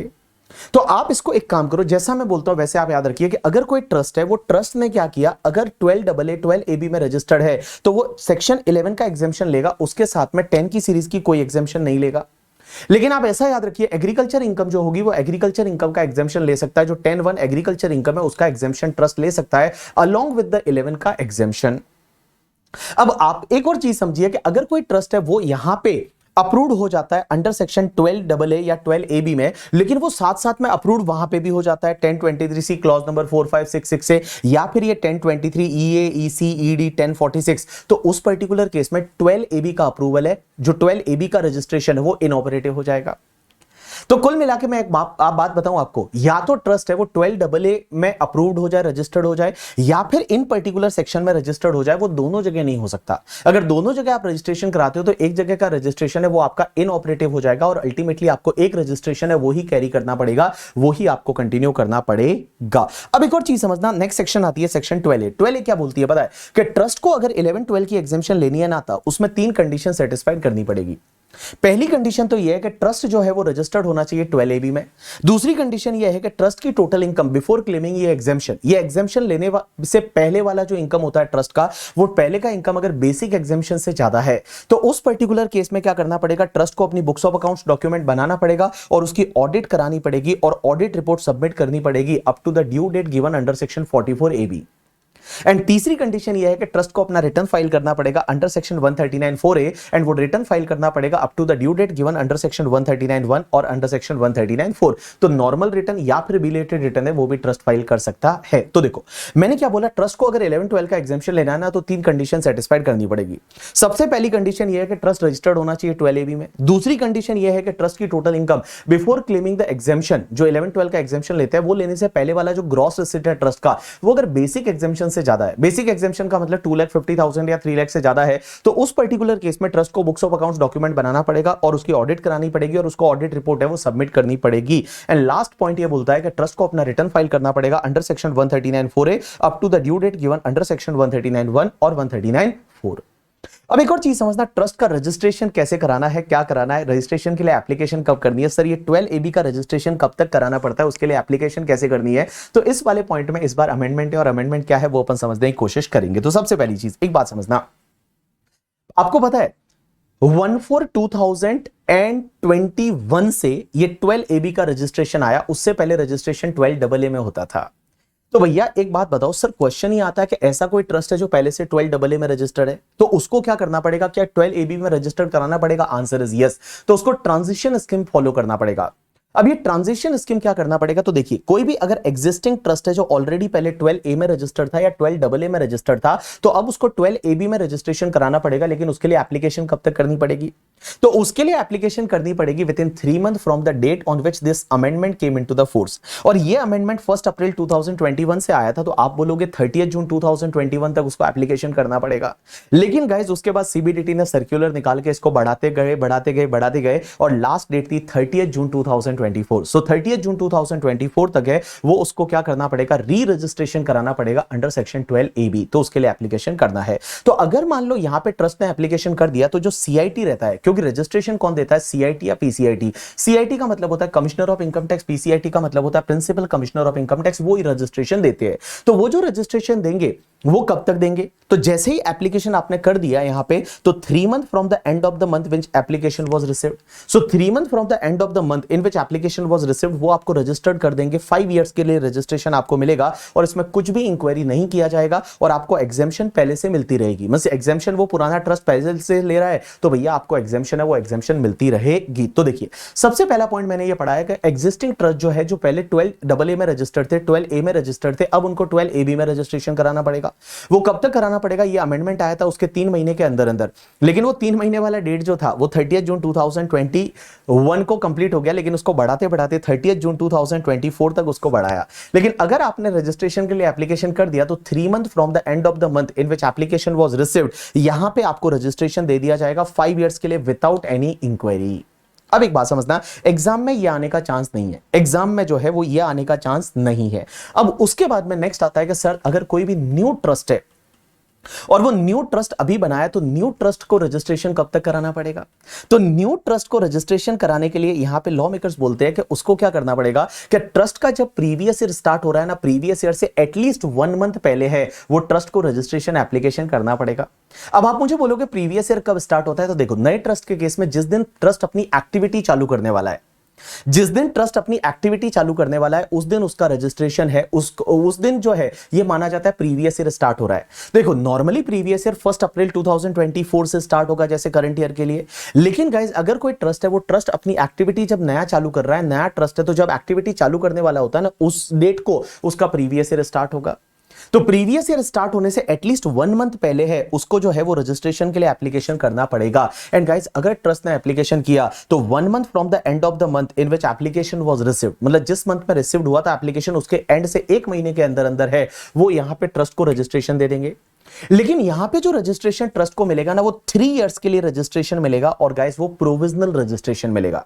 यहां पे फाइनल रजिस्ट्रेशन नहीं मिलेगा, पहले प्रोविजनल रजिस्ट्रेशन मिलेगा 3 साल के लिए। और बेटा जिस फाइनेंशियल ईयर में एप्लीकेशन किया था उस ईयर से उसको जो है वो एग्जेम्पशन अंडर सेक्शन 11-12 का बेनिफिट मिल जाएगा। तो देखो मैंने क्या बोला कि अगर कोई न्यू ट्रस्ट है और नया ट्रस्ट बनाया और नया ट्रस्ट है वो अपनी कुछ एक्टिविटी चालू करने वाला है, उसको रजिस्ट्रेशन चाहिए 12AB का, तो उसके लिए उसको क्या करना पड़ेगा, एक्टिविटी चालू करने से एटलीस्ट 1 मंथ पहले है उसको एप्लीकेशन करना पड़ेगा, क्योंकि प्रीवियस ईयर स्टार्ट होने से 1 महीना पहले एप्लीकेशन करना पड़ेगा। अगर एप्लीकेशन किया तो with in the 1 month from the end of the month in which application is received CIT उसको रजिस्ट्रेशन दे देगा। और ये रजिस्ट्रेशन कमिश्नर जो देगा ना वो रजिस्ट्रेशन प्रोविजनल रजिस्ट्रेशन दिया जाएगा और वो रजिस्ट्रेशन बेसिकली 3 असेसमेंट ईयर के लिए रजिस्ट्रेशन दिया जाएगा। लेकिन सर आप मुझे ये पूछोगे क्या सर एक बात बताओ, कोई ट्रस्ट ऐसा है जो पहले से है, मींस एक्टिविटी लास्ट के 5 साल से कर रहा है, 5, 6, 7 ईयर से कर रहा है, लेकिन उसने अभी तक रजिस्ट्रेशन के लिए अप्लाई नहीं किया, तो उसके केस में क्या करेंगे? तो उसके केस में लॉ मेकर्स ने एक एक्सेप्शन डाला है कि अगर कोई ऐसा ट्रस्ट है जो ऑलरेडी पहले से एक्टिविटी कर रहा है और उसका एक्टिविटी पहले से चल रहा है तो उसको फिर प्रोविजनल रजिस्ट्रेशन की जरूरत नहीं, वो सीधा फाइनल रजिस्ट्रेशन के लिए जा सकता है।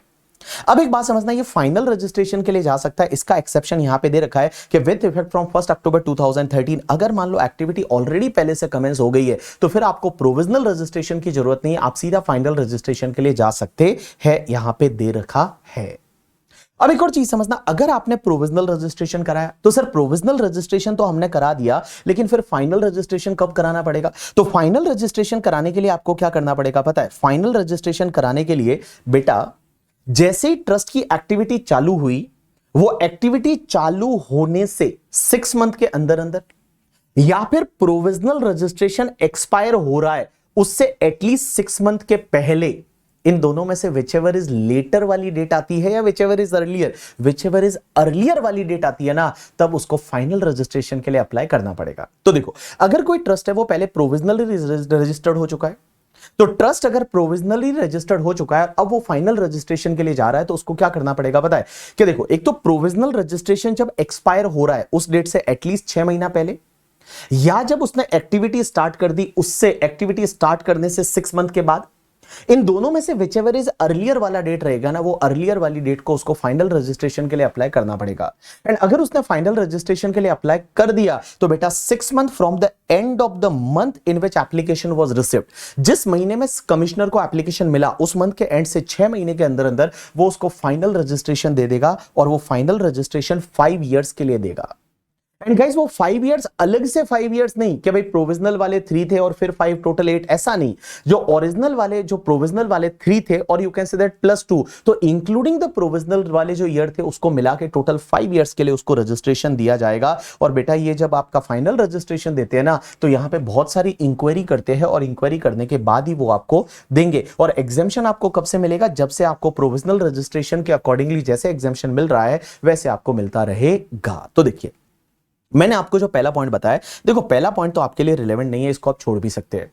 दूसरा पॉइंट क्या बोलता है कि अगर कोई नया ट्रस्ट है जिसने अभी तक एक्टिविटी वगैरह स्टार्ट नहीं की है और उसको रजिस्ट्रेशन कराना है तो उसको क्या करना है? प्रीवियस ईयर के स्टार्ट होने से एटलीस्ट 1 मंथ पहले एप्लीकेशन करना है। मिस इन सिंपल वर्ड आप ऐसे याद रखिए, एक्टिविटी चालू करने से एटलीस्ट 1 मंथ पहले एप्लीकेशन करना है। और एप्लीकेशन कर दिया तो उस पर्टिकुलर केस में क्या होगा? 1 month from the end of the month in which application was received by the CIT, commissioner will give you the provisional registration for the 3 assessment year without any inquiry, आपको registration मिल जाएगा। लेकिन अब sir ये है कि provisional registration तो हमने ले लिया था, अब अपने को फाइनल रजिस्ट्रेशन कब तक लेना है? तो फाइनल रजिस्ट्रेशन लेने के लिए आपको क्या करना है कि देखो जैसे ही एक्टिविटी स्टार्ट हुई, एक्टिविटी स्टार्ट होने से 6 महीने के अंदर अंदर, या फिर आपका प्रोविजनल रजिस्ट्रेशन एक्सपायर होने से एटलीस्ट 6 महीना पहले, मिस प्रोविजनल रजिस्ट्रेशन एक्सपायर होने से एटलीस्ट 6 महीना पहले, या फिर आपका प्रोविजनल रजिस्ट्रेशन एक्सपायर होने से एटलीस्ट 6 महीना पहले, या फिर एक्टिविटी स्टार्ट हो गई उस डेट से 6 महीना बाद। और बेटा इन दोनों में से विचएवर इज अर्लियर वाला डेट होता है ना, तब तक आपको फाइनल रजिस्ट्रेशन के लिए अप्लाई करना पड़ेगा। और अगर आपने फाइनल रजिस्ट्रेशन के लिए अप्लाई कर दिया तो 6 month from the end of the month in which application was received, commissioner आपको फाइनल रजिस्ट्रेशन दे देगा। लेकिन फाइनल रजिस्ट्रेशन है वो आपको 5 इयर्स के लिए मिलेगा, और 5 years including that provisional registration वाले ईयर। और यहां पे पूरी इंक्वायरी करेगा और पूरी इंक्वायरी करने के बाद ही आपको फाइनल रजिस्ट्रेशन मिलेगा।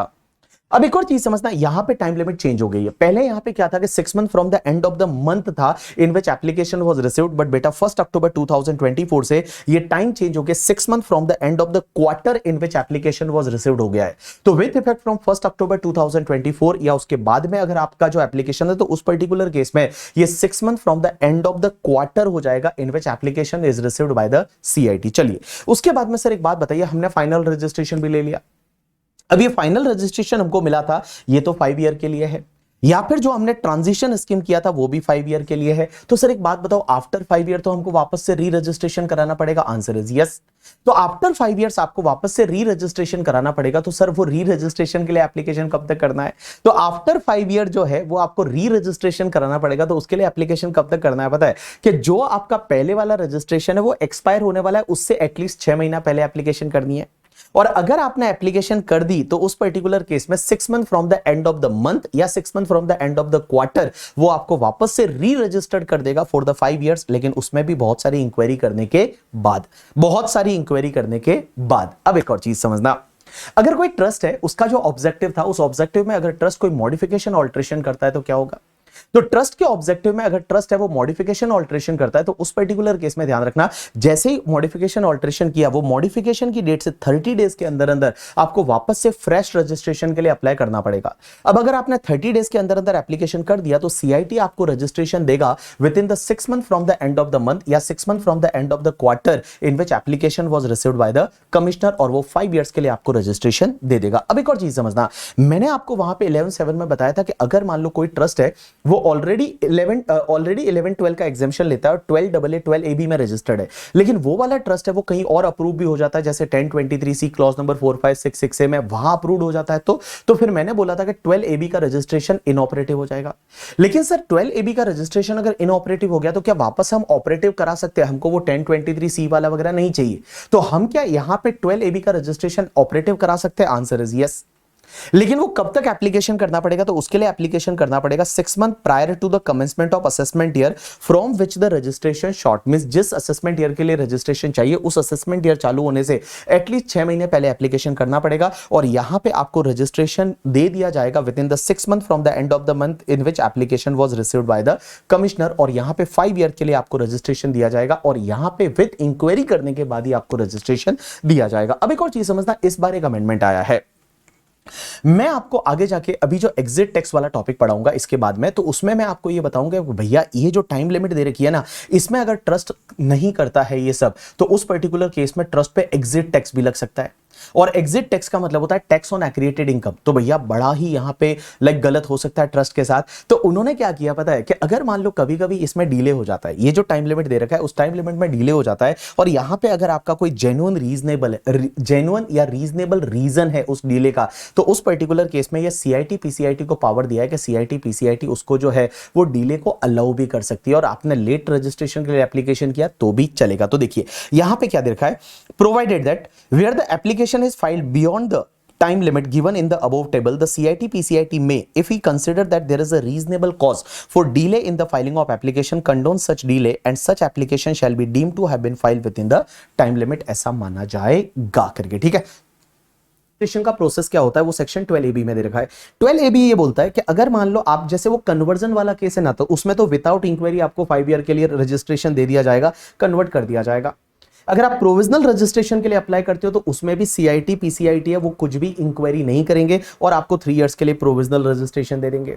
लेकिन गाइस अगर मान लो बाकी किसी भी केस में आप अगर एप्लीकेशन कर रहे हो, जैसे या तो फाइनल रजिस्ट्रेशन के लिए या आफ्टर 5 ईयर रिन्यू के लिए या मॉडिफिकेशन ऑल्ट्रेशन के लिए, तो उस केस में क्या होगा कि सीआईटी पीसीआईटी अपने आप को सेटिस्फाइड करेंगे कि आपके ट्रस्ट की जो एक्टिविटी है वो जेन्युइन है या नहीं है।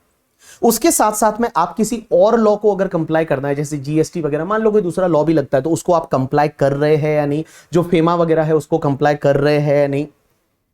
एंड भैया वो उसके साथ साथ में ये भी देखेंगे करके, ठीक है, कि भैया जो भी ट्रस्ट का ऑब्जेक्टिव है वो ऑब्जेक्टिव सही है या नहीं। तो इन सिंपल वर्ड में आपको बताऊं कि देखो जब भी आप देखो पहले वाले 2 थे ना, उसमें तो क्या होता है प्रोविजनल रजिस्ट्रेशन एंड कन्वर्जन, वो तो बिना इंक्वायरी के दे देंगे, बट जब आप फाइनल रजिस्ट्रेशन के लिए जाते हो या आफ्टर 5 इयर्स तो उसमें सीआईटी पीसीआईटी आपका पूरा इंक्वायरी करेंगे।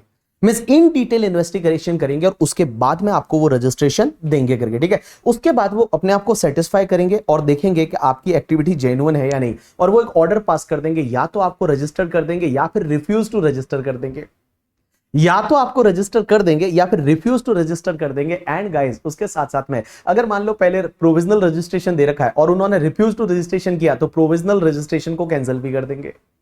चलिए अब एक और चीज समझना, एक इंटरेस्टिंग पार्ट आता है जिसपे आपको ध्यान देना है।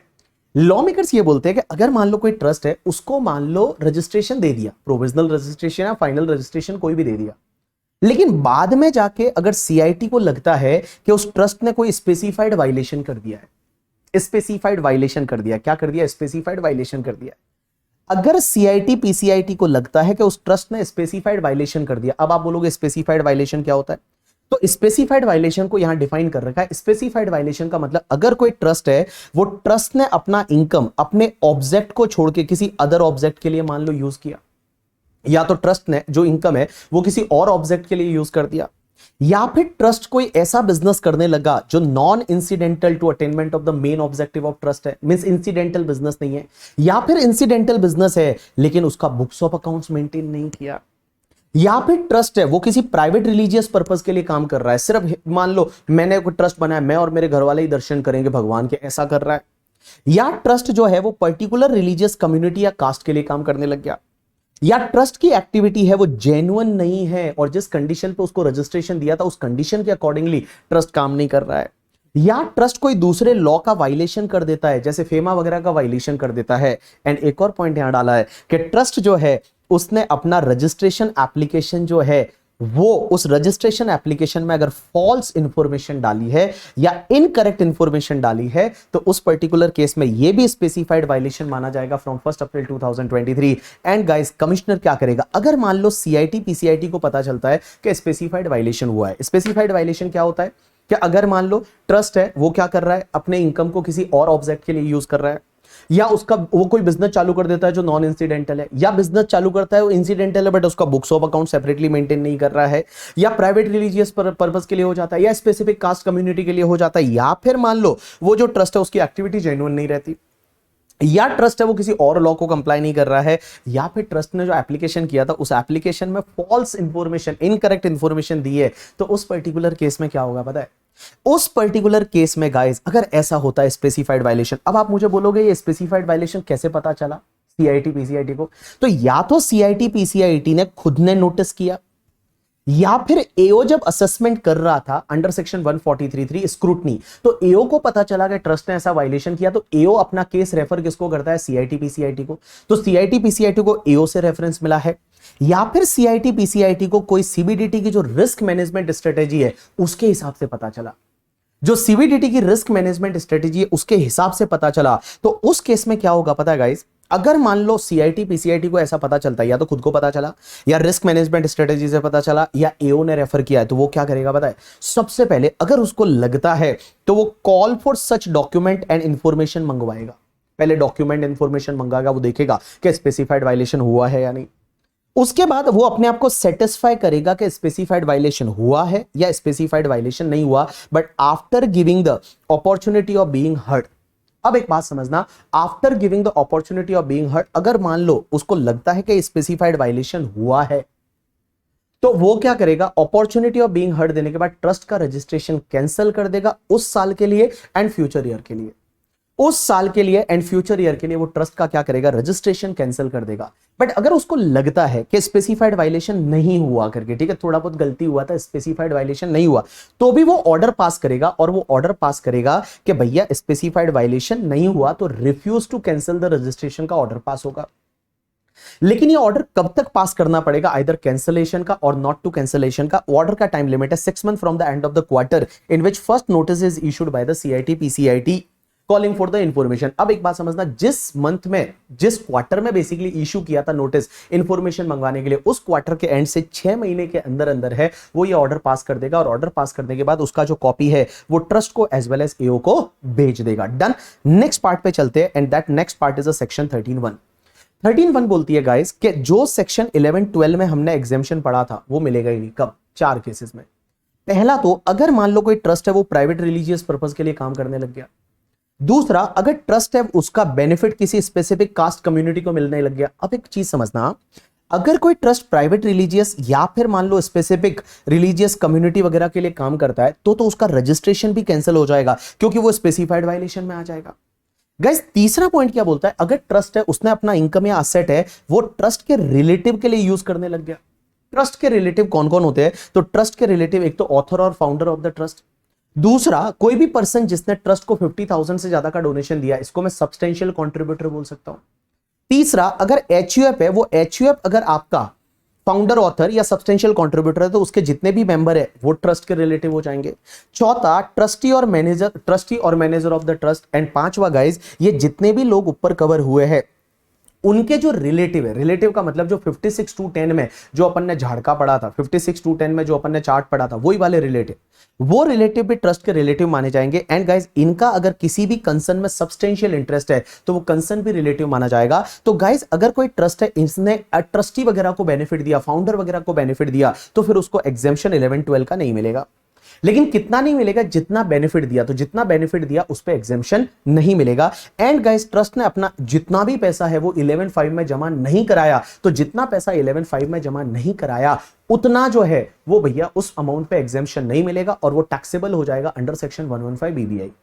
तो यहां पे मैं दो चीजें बता रहा हूं कि एक तो जितना आपने रिलेटिव को बेनिफिट दिया एंड दूसरा जितना पैसा आपने 11(5) सेफ मोड में नहीं डाला, तो इसमें ट्रस्ट का पूरा एग्जेम्पशन विड्रॉ नहीं होगा, जितना वायलेशन हुआ है उतना ही विड्रॉ होगा and that will be taxable under section 115 BBI eight the rate 30%। Cancellation की जरूरत नहीं है। लेकिन गाइस स्टार्टिंग के 2 पॉइंट ऐसे हैं जिसमें आपको रजिस्ट्रेशन को क्या करना पड़ेगा, कैंसिल करना पड़ेगा। यू गॉट माय पॉइंट और नॉट? यस। चलिए उसके बाद में नेक्स्ट सेक्शन आती है 11(1)(a). 11(1)(a) क्या बोलती है कि अगर ट्रस्ट ने कोई कैपिटल असेट ट्रांसफर की, उस पे कैपिटल गेन हुआ, तो क्या कैपिटल गेन भी एग्जेम्प्ट होगा या नहीं? तो यहां लॉ मेकर्स ये बोलते हैं कि अगर कोई ट्रस्ट है उसने कोई कैपिटल असेट ट्रांसफर की, उस पे कैपिटल गेन हुआ, तो कैपिटल गेन भी एग्जेम्प्ट हो जाएगा अगर उन्होंने उस पैसे से कोई दूसरी असेट खरीद ली। अब यह कैपिटल गेन कितना एग्जेम्प्ट होगा कि अगर नेट कंसिडरेशन फुल्ली यूटिलाइज किया है, नेट कंसिडरेशन जो था अगर वो पूरा यूटिलाइज हो गया तो कैपिटल गेन पूरा एग्जेम्प्ट हो जाएगा। बट नेट कंसिडरेशन अगर पार्टली यूटिलाइज होता है तो यहां एग्जेम्पशन मिलेगा एक फॉर्मूला बेसिस, और वो फॉर्मूला है cost of new asset minus cost of old asset. Cost of new asset minus cost of old asset जो बचेगा उतना आप कैपिटल गेन के सामने एग्जेम्पशन ले सकते हो। आपको कंपाइलर में एक मैंने क्वेश्चन दे रखा है जो आईसीआई ने दे रखा था, वो वाला। उसमें क्या होता है कि अगर एक 5 लाख की असेट थी और वो ट्रस्ट उसको 10.5 लाख में बेच देता है, तो यहां पे 5.5 लाख जो है वो 5.5 लाख का क्या मिल जाता है, कैपिटल गेन हो जाता है। अब ये कैपिटल गेन 5.5 लाख का है तो उस पे उन्होंने पहले तो 15% स्टैंडर्ड डिडक्शन ले लिया, बाकी जो बचा था अब, और उन्होंने क्या किया, नया एसेट है वो 12 में खरीदा है, तो नया एसेट 12 में खरीदा तो आपका नेट कंसिडरेशन पूरा यूटिलाइज हो गया, तो आपका कैपिटल गेन पूरा एग्जेम्प्ट होगा। तो 5.5 से पहले तो 15% स्टैंडर्ड डिडक्शन ले लिया और फिर वापस 5.5 का एग्जेम्पशन ले लिया। एंड गाइस नेट कंसिडरेशन से ऊपर कितना, 1.5 लाख आपने इन्वेस्ट किया तो 1.5 लाख को भी आपने अप्लाइड में ले लिया। जब वो क्वेश्चन देखोगे तो आपको ये पॉइंट समझ में आ जाएगा। अब एक बात समझना, एक सेक्शन होती है 115 बीबीआई। मैंने ये जो लेक्चर है इसमें कम से कम 10 बार ये बोला होगा 115 बीबीआई। 115 बीबीआई क्या बोलती है कि कुछ इनकम ऐसी होती है ना जिस पे सीधा 30% टैक्स लग जाएगा, standard 30% tax taxable under section 115 BBI. ये सेक्शन बोलती है कौन कौन सी इनकम। सबसे पहला, अगर मान लो आपने कोई इनकम को एक्यूमुलेट किया जो कि 15% से ज्यादा है, बिकॉज जितना भी इनकम होता है ना उसमें से आप कितना स्टैंडर्ड डिडक्शन 15% है, उससे ज्यादा एक्यूमुलेट नहीं कर सकते। अगर मान लो ज्यादा एक्यूमुलेट कर रहे हो और जो लॉ में अलाउ नहीं है तो उस वाले अमाउंट पे आपका 30% टैक्सेबल हो जाएगा। दूसरा, जो एक्सप्लेनेशन नंबर 1 जो आपको 2 ऑप्शन दे रखे थे ना, आउटस्टैंडिंग वाला और एनी अदर रीजन वाला, और वो अगर आपने उसको एक्चुअल में अप्लाइड नहीं किया तो जिस ईयर में वो एक्चुअल अप्लाइड नहीं कर रहे हो उस ईयर में वो वापस इनकम बन जाएगा एंड टैक्सेबल हो जाएगा अंडर दिस सेक्शन। एक वो 11(2) का वायलेशन हो गया, वो जो 4 condition, specific purpose, specific period, किसी और ट्रस्ट को डोनेट नहीं करना है और वो 11(5) में जमा कराना है, उसका वायलेशन हुआ। तो उसके बाद अगर मान लो कोई भी अमाउंट है वो किसी लाइक फाउंडर, ऑथर वगैरह, ट्रस्टी वगैरह के लिए पैसा यूज किया तो उतना 115 बीबीआई में टैक्सेबल हो जाएगा। जितना पैसा आपने 11(5) में जमा नहीं कराया सेफ इन्वेस्टमेंट में वो टैक्सेबल हो जाएगा। एंड गाइस अगर कोई भी अमाउंट है वो इंडिया के बाहर किसी पर्पस के लिए यूज किया, क्योंकि आपको जो ट्रस्ट का पैसा है वो charitable and religious purpose in India के लिए यूज करना है, इंडिया के बाहर के लिए यूज किया तो उस पर्टिकुलर केस में आपकी एग्जेम्पशन जो है उस वाले अमाउंट पे नहीं मिलेगा और वो टैक्सेबल हो जाएगा सीधा 30% की रेट से। अब एक और बात समझना, ये जितनी भी इनकम यहां टैक्सेबल हो रही है इसके सामने कोई भी खर्चा, कोई भी अलाउंस, कोई भी सेटअप ऑफ लॉसेस वगैरह नहीं होगा। यू गॉट माय पॉइंट और नॉट? यस। चलिए उसके बाद एक और सेक्शन है दैट इज द 1310। 1310 क्या है समझने की कोशिश करना। सेक्शन 1310 ये बोलती है कि एक बात बताओ, आपको अगर याद रहेगा, मैंने जहां ये टॉपिक चालू किया था वहां मैंने बताया था चैरिटेबल पर्पस का मतलब क्या होता है। Relief of poor, medical, education, yoga, preservation of historical places, monuments, preservation of the wild life, वो सब था। उसमें एक पॉइंट ऐसा था कि अगर मान लो उसका जो ऑब्जेक्टिव है any other objective of general public utility, तो उसका बिजनेस रिसिट है वो टोटल ग्रॉस रिसिट के 20% से ज्यादा नहीं होना चाहिए। अगर 20% से ज्यादा हो गया तो क्या होगा? तो लॉ मेकर्स यहां पे क्या बोलते हैं कि अगर मान लो कोई ट्रस्ट है उसका कमर्शियल रिसिट 20% से ज्यादा हो गया एंड उसका ऑब्जेक्टिव है any other objective of general public utility, तो मैं बोलूं उस ईयर में वो चैरिटेबल नहीं है, उस ईयर में उसको एग्जेम्पशन नहीं मिलेगा। दूसरा, अगर आपको याद रहेगा, मैंने आपको बोला कि ट्रस्ट को अगर एग्जेम्पशन 11-12 का चाहिए तो बुक्स ऑफ अकाउंट्स मेंटेन करनी पड़ेगी। मान लो उसने बुक्स ऑफ अकाउंट्स बनाई नहीं, या फिर बुक्स ऑफ अकाउंट्स की ऑडिट करानी पड़ेगी, उन्होंने बुक्स ऑफ अकाउंट्स की ऑडिट नहीं कराई, या फिर उनको रिटर्न फाइल करना पड़ेगा अंडर सेक्शन 139(1), 139(4) में टाइम लिमिट दे रखी है और उन्होंने वो नहीं किया। अगर गाइस ऐसा वायलेशन हुआ तो उस साल में उसको एग्जेम्पशन तो मिलेगा ही नहीं। भाई देखो यहां 4 वायलेशन। पहला कौन सा? क्या अगर any other objective of general public utility का उसका ऑब्जेक्टिव है एंड उसका कमर्शियल रिसिट है वो 20% से ज्यादा है टोटल ग्रॉस रिसिट के। दूसरा, ट्रस्ट बुक्स ऑफ अकाउंट्स नहीं बनाता है या बुक्स ऑफ अकाउंट्स बनाई बट उसकी ऑडिट नहीं कराई, या फिर उन्होंने ट्रस्ट ने रिटर्न टाइम पे फाइल नहीं किया अंडर सेक्शन 139, 139(4) में, तो उस केस में उस ईयर में एग्जेम्पशन तो नहीं मिलेगी, कोई एग्जेम्पशन नहीं मिलेगी। बट ट्रस्ट की इनकम कैसे निकाले फिर? क्या सीधा ग्रॉस रिसिट ही टैक्सेबल कर दे? ना बाबा ना। फिर यहां पे लॉ मेकर्स बोलते हैं एक काम करो कि ट्रस्ट का इस साल का जितना ग्रॉस रिसिट है वो ले लो और उसमें से माइनस कर दो जितने रेवेन्यू एक्सपेंडिचर, जितने भी रेवेन्यू एक्सपेंडिचर है ट्रस्ट के वो सब माइनस कर दो, but revenue expenditure incurred for the trust purpose in India, means India में जितना रेवेन्यू खर्चा किया है वो आप लेस कर दो, जो बचेगा वो ट्रस्ट की इनकम है और उस पर ट्रस्ट को टैक्स भरना पड़ेगा। उसको 15%, 85 कुछ नहीं करना, पहले जितना ग्रॉस रिसिट है वो ले लो, माइनस कर दीजिए जितने रेवेन्यू खर्चे हैं ट्रस्ट के वो माइनस कर दीजिए, बट रेवेन्यू खर्चे जो इंडिया में इंडियन पर्पस के लिए यूज किया है, और जो बचेगा that will be treated as a trust का इनकम, जो बचेगा वो ट्रस्ट का इनकम माना जाएगा। लेकिन उसमें कुछ कंडीशन और सेटिस्फाइड करनी पड़ेगी कि जो रेवेन्यू एक्सपेंडिचर लेस होगा लेकिन वो खर्चा अगर कॉर्पस में से पैसा निकाल के किया है तो नहीं होगा, वो पैसा अगर आपने लोन लेके रेवेन्यू खर्चा किया है तो वो लेस नहीं होगा, या फिर कोई भी असेट जिसकी एक्चुअल कॉस्ट 100% डिडक्शन ले लिया था उस पर डेप्रिसिएशन ले रहे हो वो नहीं होगा करके। एंड गाइज अगर मान लो आपने किसी और ट्रस्ट को डोनेशन वगैरह दे दिया तो वो आपका रेवेन्यू एक्सपेंडिचर नहीं माना जाएगा। तो इन सिंपल वर्ड मैं आपको बताऊं, देखो अगर ट्रस्ट के 4 वायलेशन हुए, पहला क्या, वो अगर any other objective of general public utility वाला है और उसका कमर्शियल रिसिट टोटल रिसिट के 20% से ज्यादा हो गया, बुक्स ऑफ अकाउंट्स नहीं बनाया या बुक्स ऑफ अकाउंट्स की ऑडिट नहीं कराई या रिटर्न टाइम पे फाइल नहीं किया 139(1), 139(4) में, तो क्या होगा? ट्रस्ट को कोई एग्जेम्पशन तो नहीं मिलेगा, लेकिन भैया उसके केस में इनकम कैसे निकालेंगे? पहले ग्रॉस रिसिट ले लो, माइनस ऑल रेवेन्यू एक्सपेंडिचर कर दो जो इंडिया में इंकर किए हैं ट्रस्ट पर्पस के लिए। लेकिन 4 चीजें ध्यान रखना, अगर कोई कॉर्पस में से किया वो नहीं होगा लेस, कोई लोन में से किया वो लेस नहीं होगा, किसी दूसरे ट्रस्ट को डोनेट किया वो लेस नहीं होगा, एंड गाइस किसी भी एसेट पे डेप्रिसिएशन नहीं ले सकते अगर उस पे एक्चुअल कॉस्ट है वो अप्लाइड में ले चुके हैं। अब एक और चीज समझना, यहां पे section 40A subsection 3, 40A subsection 3A and 40 clause A sub clause 1A को भी फॉलो करना पड़ेगा कि भाई 10,000 से ज्यादा का कैश में पेमेंट नहीं होना चाहिए। अगर मान लो पेमेंट किया रेजिडेंट को तो TDS काटना पड़ेगा, अदरवाइज 30% डिसअलाउड होगा, वो सब करना पड़ेगा। एंड इसके अलावा रेवेन्यू खर्चों के अलावा गाइस इसके सामने कोई भी डिडक्शन और नहीं मिलेगा, पुराने कोई भी लॉसेस वगैरह सेट ऑफ नहीं कर सकते, वो सब कुछ भी नहीं होगा। चलिए उसके बाद एक सेक्शन आती है 115 BBC, that is related to the anonymous donation. Anonymous donation का मतलब होता है अज्ञात दान, या हिंदी में अपन लोग इसको गुप्त दान भी बोलते हैं। अब एनोनिमस डोनेशन जब भी आपको ट्रस्ट को मिलता है तो आपको ये देखना है कि ट्रस्ट कौन सा है। अगर रिलीजियस ट्रस्ट है ना तो एनोनिमस डोनेशन को आप नॉर्मल डोनेशन मान के वो 15%, 85% अप्लाइड वगैरह वैसा कर दो। लेकिन अगर कोई भी ट्रस्ट ऐसा है जो चैरिटेबल ट्रस्ट है तो एनोनिमस डोनेशन यहां पे टैक्सेबल होगा @30%। या फिर कोई ऐसा भी तो हो सकता है कि चैरिटेबल रिलीजियस दोनों काम के लिए है, तो उस पर्टिकुलर केस में क्या होगा कि जो स्कूल के टूवर्ड्स मिला है या जो हॉस्पिटल के टूवर्ड्स मिला है, means medical and educational institution के टूवर्ड्स मिला है, वो 115 BBC में आएगा, और जो अदर वाला है वो आपके नॉर्मल प्रोविजन के हिसाब से जाएगा। तो मैंने क्या बोला, देखो रिलीजियस ट्रस्ट है तो एनोनिमस डोनेशन को नॉर्मल डोनेशन मान लो, 15%, 85% वगैरह वो सब करो, नॉर्मल डोनेशन।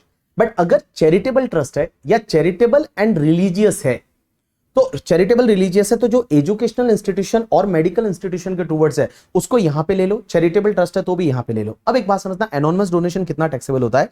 तो लॉ मेकर्स बोलते हैं एक काम करो, पहले आप पूरा एनोनिमस डोनेशन जितना मिला है वो ले लो, उसमें से आप माइनस करोगे 5% of total donation and 1 lakh rupees whichever is higher. 5% of total donation and 1 lakh whichever is higher. ये जो हायर रहेगा वो लेस कर दो, जो बचेगा that will B taxable at the rate 30%। जो बचेगा that will B taxable at the rate 30%। But आपका डाउट यह आएगा कि सर यहां पे जो लेस कर रहे हैं, ये लेस कर रहे हैं ये एग्जेम्प्ट होगा क्या? अरे गाइस ये भी टैक्सेबल होगा, बट ये फिर नॉर्मल रेट में चला जाएगा। मींस ये जो इतना आप लेस कर रहे हो ना, फिर इसको आप नॉर्मल डोनेशन के साथ ले लो और उस पे 15%, 85% अप्लाइड वगैरह वैसा आपको करना है इस वाले पे जितना लेस हो रहा है। बट गाइस जो यहां पे बैलेंस बचा था that is going to be taxable at the rate 30%। You got my point और नॉट? यस। चलिए अब एक और चीज समझना, एक सेक्शन आती है 1023C। 1023C को आप 3 पार्ट में सीखने की कोशिश करेंगे।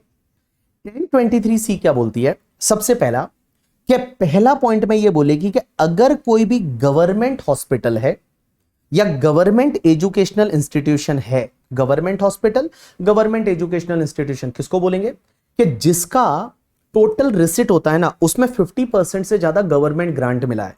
मींस उसकी टोटल रिसिट में 50% से ज्यादा गवर्नमेंट ग्रांट मिला है, that is called government school, government hospital.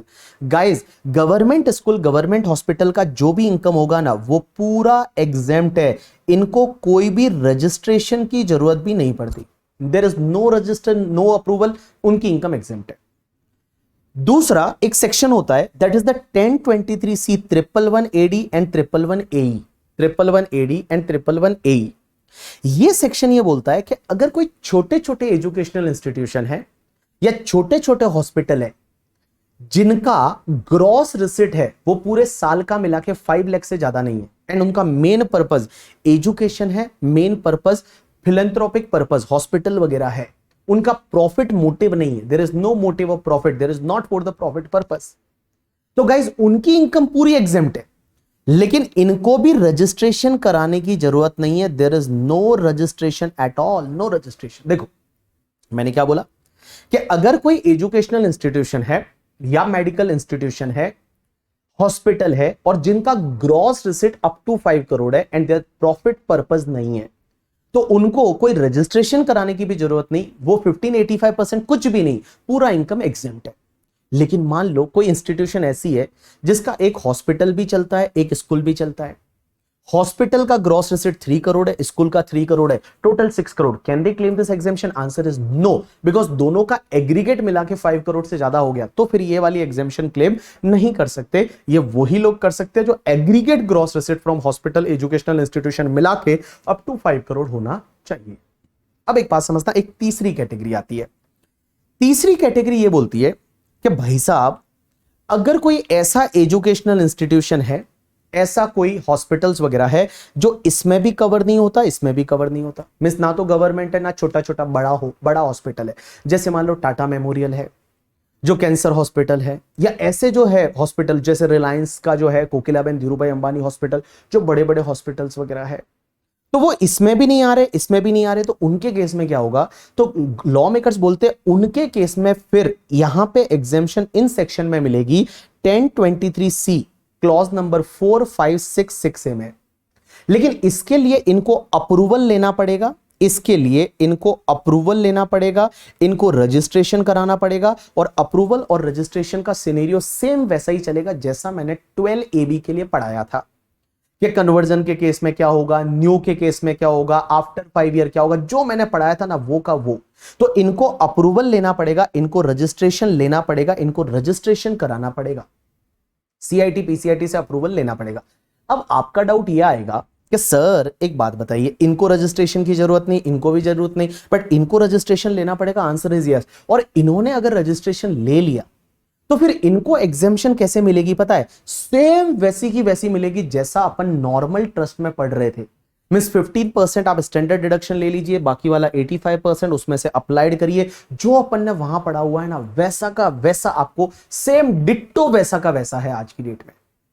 तो आपका डाउट ये रहेगा कि सर मान लो हमने कोई एजुकेशनल इंस्टीट्यूशन वगैरह कोई ट्रस्ट बनाया, तो हम रजिस्ट्रेशन कहां ले? हम 12AB में ले या फिर हम 1023C क्लॉज नंबर 4566 से में ले, गाइस आप दोनों में से कहीं भी ले सकते हो, इट्स योर चॉइस। कंप्लीटली आज की डेट में आपके पास चॉइस है, आप चाहो तो 12AB में ले लो, आप चाहो तो यहां पे ले लो। और गाइस वहां पे एक सेक्शन ये बोलती है कि अगर आप 12AB में भी रजिस्टर्ड हो और आप यहां पे भी रजिस्टर्ड हो तो उस पर्टिकुलर केस में 12AB का रजिस्ट्रेशन है वो इनऑपरेटिव हो जाएगा, और अगर वहां पे वापस आपको ऑपरेटिव कराना है तो ये इनऑपरेटिव हो जाएगा। तो इन सिंपल वर्ड में आपको बताऊं, दोनों म्यूचुअली एक्सक्लूसिव है।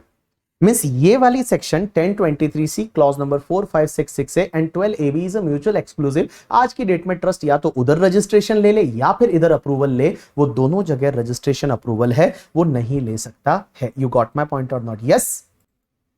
इसके आगे कुछ केस लॉज दे रखे हैं, चलिए एक एक केस लॉ डिस्कस करते हैं। सबसे पहला case law new naval educational society 2022, supreme court का जजमेंट है।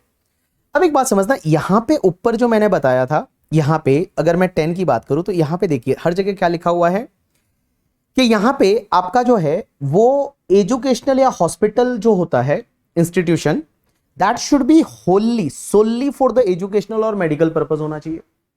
तो सोली का मतलब क्या, जैसे यहां पे क्या हुआ कि ये जो सोसाइटी था, ये जो ट्रस्ट था, ये लोग क्या करते हैं कि मान लो ये एजुकेशनल इंस्टीट्यूशन है, एजुकेशनल सर्विस प्रोवाइड कर रहे हैं तो चलेगा, उसके साथ साथ में बुक भी बेच रहे हैं तो चलेगा, अगर बुक्स वगैरह दे रहे हैं तो वो चलेगा, अगर उसके साथ में ट्रांसपोर्टेशन का फैसिलिटी है, बच्चों को घर से लेके आते हैं छोड़ते हैं, वो भी चलेगा, वो आपका एजुकेशनल माना जाएगा। लेकिन एक बात बताओ, क्या ये लोगों ने क्या किया पता है तुमको, अपनी जो प्रीमाइसेस है वो किसी को भाड़े पे दे दी, अपनी जो प्रीमाइसेस है वो किसी को लेट आउट कर दी, भाड़े पे दे दी, तो क्या भाड़ा आ रहा है वो सोनली एजुकेशनल पर्पस माना जाएगा? Answer is no, that will not be treated as a solely educational purpose, और उसमें फिर एग्जेम्पशन नहीं मिलेगा। यू गॉट माय पॉइंट और नॉट? यस। चलिए उसके बाद में नेक्स्ट पॉइंट आता है Ahmedabad urban development authority and others 2022 supreme court का जजमेंट। इस केस में ये बोला गया कि सर एक बात बताइए, जो एनी अदर मोड ऑफ वहां पे जो था ना कि any other objective of general public utility, उसमें जो कमर्शियल रिसिट है वो टोटल रिसिट के 20% से ज्यादा नहीं होना चाहिए। बट कमर्शियल रिसिट कैसे कैसे पता चलेगा ये कमर्शियल एक्टिविटी है या नहीं है? तो इन्होंने बोला दैट केस टू केस है वो एओ डिसाइड करेगा। यहां पे केस टू केस है वो असेसिंग ऑफिसर डिसाइड करेगा, और असेसिंग ऑफिसर देखेगा कि ये कमर्शियल एक्टिविटी है या नहीं। अगर कमर्शियल एक्टिविटी से जो इनकम है वो अगर ग्रॉस रिसिट है वो अप टू 20% है तो वो आपका चैरिटेबल है, अदरवाइज वो चैरिटेबल नहीं माना जाएगा। उसके बाद में एक और केस लॉ है, that is the Saint Peter's Educational Society 2016 Supreme court का जजमेंट। यहां पे क्या हुआ देखिए, मैं यहां पे जो 1023C मैं जो बात कर रहा हूं, मैं बोल रहा हूं एजुकेशन पर्पस होना चाहिए। अब एजुकेशन पर्पस का मतलब ऑब्वियसली 10th की डिग्री जो होती है, 12th की डिग्री है, ये सब जो होता है या कोई डिग्री डिप्लोमा रिकॉग्नाइज होता है वो एजुकेशन है। लेकिन एक इंस्टीट्यूशन है वो मान लो डिग्री डिप्लोमा दे रही है सम स्पेसिफिक फील्ड में, लाइक कम्युनिकेशन में या मास मीडिया में या एडवर्टाइजिंग में, उसमें अगर डिग्री डिप्लोमा दे रहे हैं, ट्रेनिंग दे रहे हैं, तो क्या वो भी एजुकेशनल पर्पस माना जाएगा? यानी answer is yes. Supreme court ने बोला कि यस वो भी एजुकेशनल माना जाएगा, लेकिन ऑब्वियसली उसका मेन मोटिव प्रॉफिट बनाना नहीं होना चाहिए। मेन मोटिव जो है वो प्रॉफिट बनाना नहीं होना चाहिए, तो वो भी तुम्हारा एजुकेशनल माना जाएगा। चलिए अब अपन नेक्स्ट टॉपिक पे चलते हैं, जिसका नाम है एग्जिट टैक्स, या जिसको अपन बोलते हैं tax on accreted income. And guys एक चीज ध्यान रखना, एग्जाम में या तो क्वेश्चन आपको ट्रस्ट से आएगा जो अभी तक मैंने पढ़ा, या एग्जाम में आपको क्वेश्चन यहां से मिलेगा, बट 7 to 8 मार्क का क्वेश्चन आपको दोनों में से एक जगह से मिलने वाला है, ध्यान देना। चलिए अपन बात करते हैं एक्रिएटेड इनकम, एंड ध्यान देना यहां पे एक जो सेक्शन है दैट इज द 115 TD डाली गई, और ये सेक्शन यह बोलती है कि अगर कोई ट्रस्ट है तो ट्रस्ट के केस में 3 केसेस में उसका जितना भी एक्रिएटेड इनकम होगा, एक्रिएटेड इनकम का मतलब ट्रस्ट के पास जितनी असेट है ना, असेट, उन सब असेट का फेयर मार्केट वैल्यू निकाल दो, उसको बोलेंगे एक्रिएटेड इनकम, और उसकी जो टोटल रहेगी ना उस पे एमएमआर की रेट से टैक्स भरना पड़ेगा। एंड गाइस यहां पे एमएमआर होगा 34.944%, यहां पे 30% इज टैक्स रेट, 12% आपका surcharge, always 12%, and health and education cess 4%। एक चीज समझना, नॉर्मली मैक्सिमम मार्जिनल रेट है ना वो आपका 30%, 34% नहीं होता, वो ज्यादा होता है, क्योंकि 30% आप टैक्स रेट लेते हो, उसमें 25% या 37% सरचार्ज ऐड करते हो, अगर 115 BSc के हिसाब से तो 20%, अदरवाइज आपका 37%, and 4% health and education cess add करते हो, तो वो गाइस 39% या 42 पॉइंट समथिंग परसेंट हो जाता है। लेकिन ये एक ऐसा एक्सेप्शनल केसेस है जहां पे ध्यान रखना आपका एमएमआर जो है वो 34.944% है। अब ये सेक्शन क्या बोलती है कि अगर कोई ट्रस्ट है या पे इंस्टीट्यूशन है जो कि 12AB में रजिस्टर्ड था, या फिर अप्रूव्ड था अंडर सेक्शन 1023 45668। एक गाइस मैं अभी तो आपको बताया ये जो 4566 है ना, it is a similar to the आपका 12 AB सॉरी। तो एक बात बताओ, कहीं पे भी रजिस्टर्ड था? तो इन सिंपल वर्ड, अगर कोई ट्रस्ट ऐसा है, कोई इंस्टीट्यूशन ऐसा है जो कि या तो 12AB में रजिस्टर्ड था या फिर आपका 1023C clause number 4 clause number 5 6 6 में रजिस्टर्ड था, एंड गाइज अगर ये तीन केस हुए, तीन वायलेशन हुए, तो उसकी जितनी भी असेट रहेगी ना उसको एक्रिएटेड इनकम बोला जाएगा और उस पे उसको एमएमआर की रेट से टैक्स भरना पड़ेगा। सर कौन से वायलेशन? सबसे पहला, अगर वो ट्रस्ट जो है वो कन्वर्जन हो जाता है, कन्वर्जन ऑफ द ट्रस्ट और institution into the non eligible form, means उसका कन्वर्जन हो जाता है into the non eligible form. अब आप बोलोगे नॉन एलिजिबल फॉर्म का मतलब क्या होता है? तो नॉन एलिजिबल फॉर्म का मतलब यहां पे ये जो तीन चीजें हैं उसमें से कुछ हुआ। पहला, अगर वो ट्रस्ट है उसका रजिस्ट्रेशन जो था 12AB में या 1023C का अप्रूवल था, वो कमिश्नर कैंसिल कर देता है, सीधा कैंसिल मार देता है। कैंसिल कर दिया तो मान लिया जाएगा वो ट्रस्ट है वो नॉन एलिजिबल फॉर्म में आ गया। या फिर उन्होंने क्या किया, अपने ऑब्जेक्टिव में कुछ मॉडिफिकेशन ऑल्ट्रेशन कराया एंड उस प्रीवियस ईयर में उन्होंने फ्रेश रजिस्ट्रेशन के लिए अप्लाई नहीं किया, या फिर फ्रेश रजिस्ट्रेशन के लिए अप्लाई किया था लेकिन उनका एप्लीकेशन रिजेक्ट हो गया।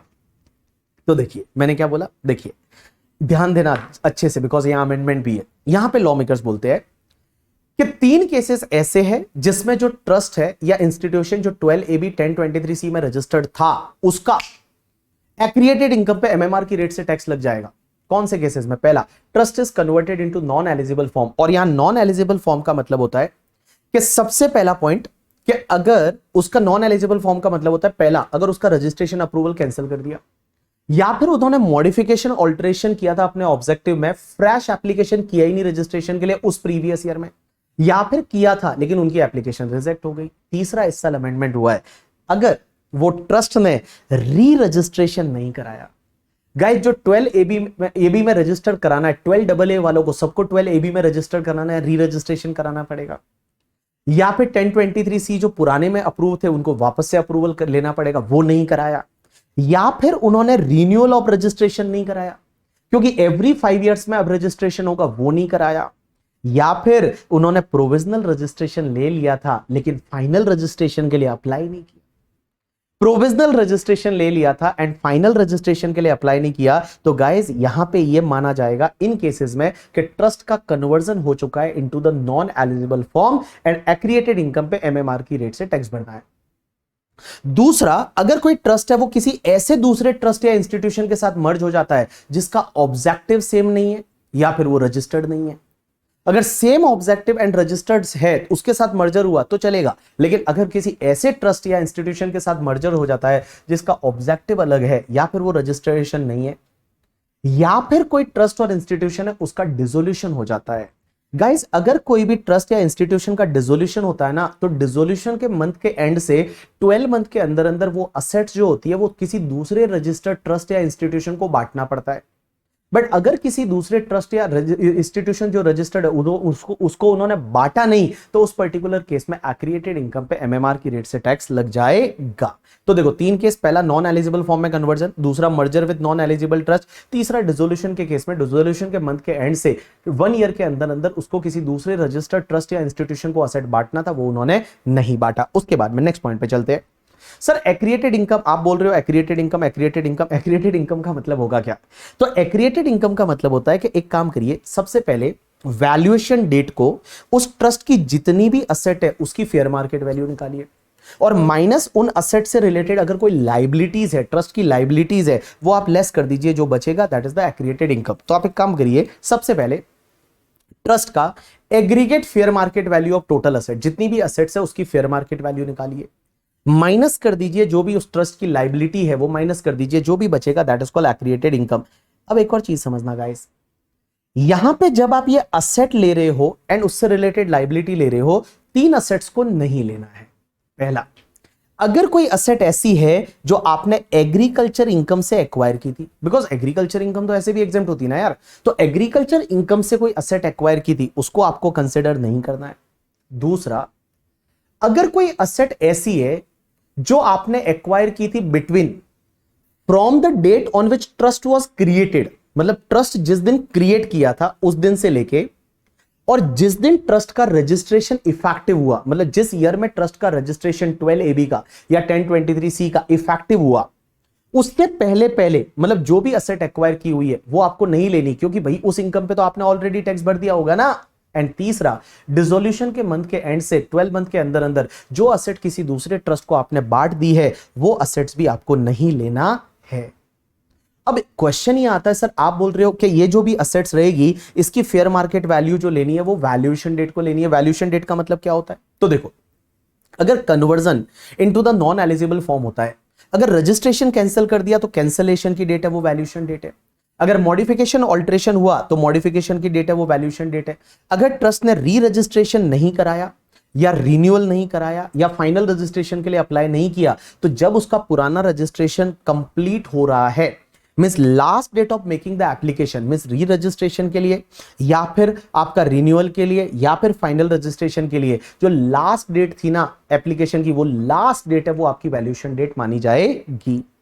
अगर ट्रस्ट किसी और ट्रस्ट के साथ मर्जर हो जाता है, गलत ट्रस्ट के साथ, तो मर्जर की डेट है वैल्यूएशन डेट। और डिसोल्यूशन के मंथ के एंड से 12 मंथ के अंदर अंदर अगर असेट नहीं बांटी तो जो डिसोल्यूशन की डेट है वो आपकी वैल्यूएशन डेट मानी जाएगी। अब एक और चीज समझना, अगर ट्रस्ट का इस साल इनकम नहीं है, इनकम टैक्स नहीं बन रहा, बट ट्रस्ट का रजिस्ट्रेशन वगैरह कैंसिल हो गया, तो क्वेश्चन ये आता है कि क्या उनको ये एक्रिएटेड इनकम पे एग्जिट टैक्स भरना पड़ेगा? Answer is yes Babu, exit tax तो भरना ही पड़ेगा, ये मैंडेटरी है। अब एक और चीज समझना, अगर आपने किसी एसेट पे एग्जिट टैक्स ऑलरेडी भर दिया है एफएमवी पे, तो आगे जाके जब उस एसेट को बेचोगे तो जो एफएमवी पे आपने टैक्स भरा है वही उसकी कॉस्ट ऑफ एक्विजिशन बन जाएगी for the purpose of calculating capital gain. अब क्वेश्चन ये आता है कि सर आप ये एग्जिट टैक्स बार बार बोल रहे हो, ये एग्जिट टैक्स हमको भरना कब तक है गवर्नमेंट को? ये एक्रिएटेड इनकम पे टैक्स, एग्जिट टैक्स भरना कब तक है? ये एग्जिट टैक्स आपको पे करना पड़ेगा with in 14 days. But 14 days कहां से काउंट होंगे? 14 डेज कहां से काउंट होंगे? तो देखो, अगर ट्रस्ट का conversion into non eligible form में हो जाता है, उसका रजिस्ट्रेशन कैंसिल हो गया, अगर कैंसिल हो गया तो कैंसिलेशन के अगेंस्ट में आप आईटेट में जा सकते हो। अगर आईटेट में जाते हो तो आईटेट में जाने का टाइम लिमिट कितना होता है? 60 डेज होता है।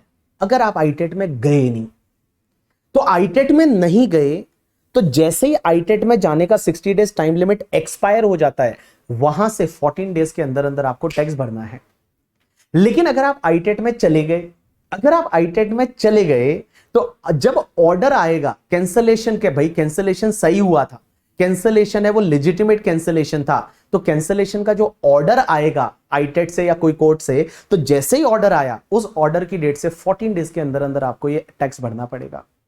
दूसरा, अगर मान लो आपका रजिस्ट्रेशन है, वो रजिस्ट्रेशन में आप कुछ मॉडिफिकेशन करते हो, मॉडिफिकेशन ऑल्ट्रेशन करते हो ऑब्जेक्ट में, तो मॉडिफिकेशन ऑल्ट्रेशन करते हो तो उस प्रीवियस ईयर में रजिस्ट्रेशन कराना है, री रजिस्ट्रेशन। बट मान लो उस प्रीवियस ईयर में, देखो वहां पे टाइम लिमिट मॉडिफिकेशन केस में 30 डेज में एप्लीकेशन करने का है, लेकिन यहां पे बोला हुआ है कि उस प्रीवियस ईयर के एंड तक भी एप्लीकेशन कर दिया तो चलेगा। बट मान लो उस प्रीवियस ईयर के एंड तक आपने एप्लीकेशन नहीं किया, तो जैसे ही प्रीवियस ईयर आपका एंड हो जाएगा उसके 14 डेज के अंदर अंदर आपको टैक्स भरना है। लेकिन आपने री रजिस्ट्रेशन के लिए एप्लीकेशन किया था मॉडिफिकेशन के केस में, ऑल्ट्रेशन के केस में, ऑब्जेक्टिव में, बट सीआईटी ने क्या किया? उसको रिजेक्ट कर दिया। तो रिजेक्ट कर दिया तो उसके अगेंस्ट में आप आईटेट में जा सकते थे। आईटेट में जाने का टाइम लिमिट 60 डेज होता है। अगर 60 डेज कंप्लीट हो गया और आप आईटेट में नहीं गए, तो जैसे ही वो 60 डेज कंप्लीट हुआ उसके 14 डेज के अंदर अंदर आप टैक्स भर दीजिए।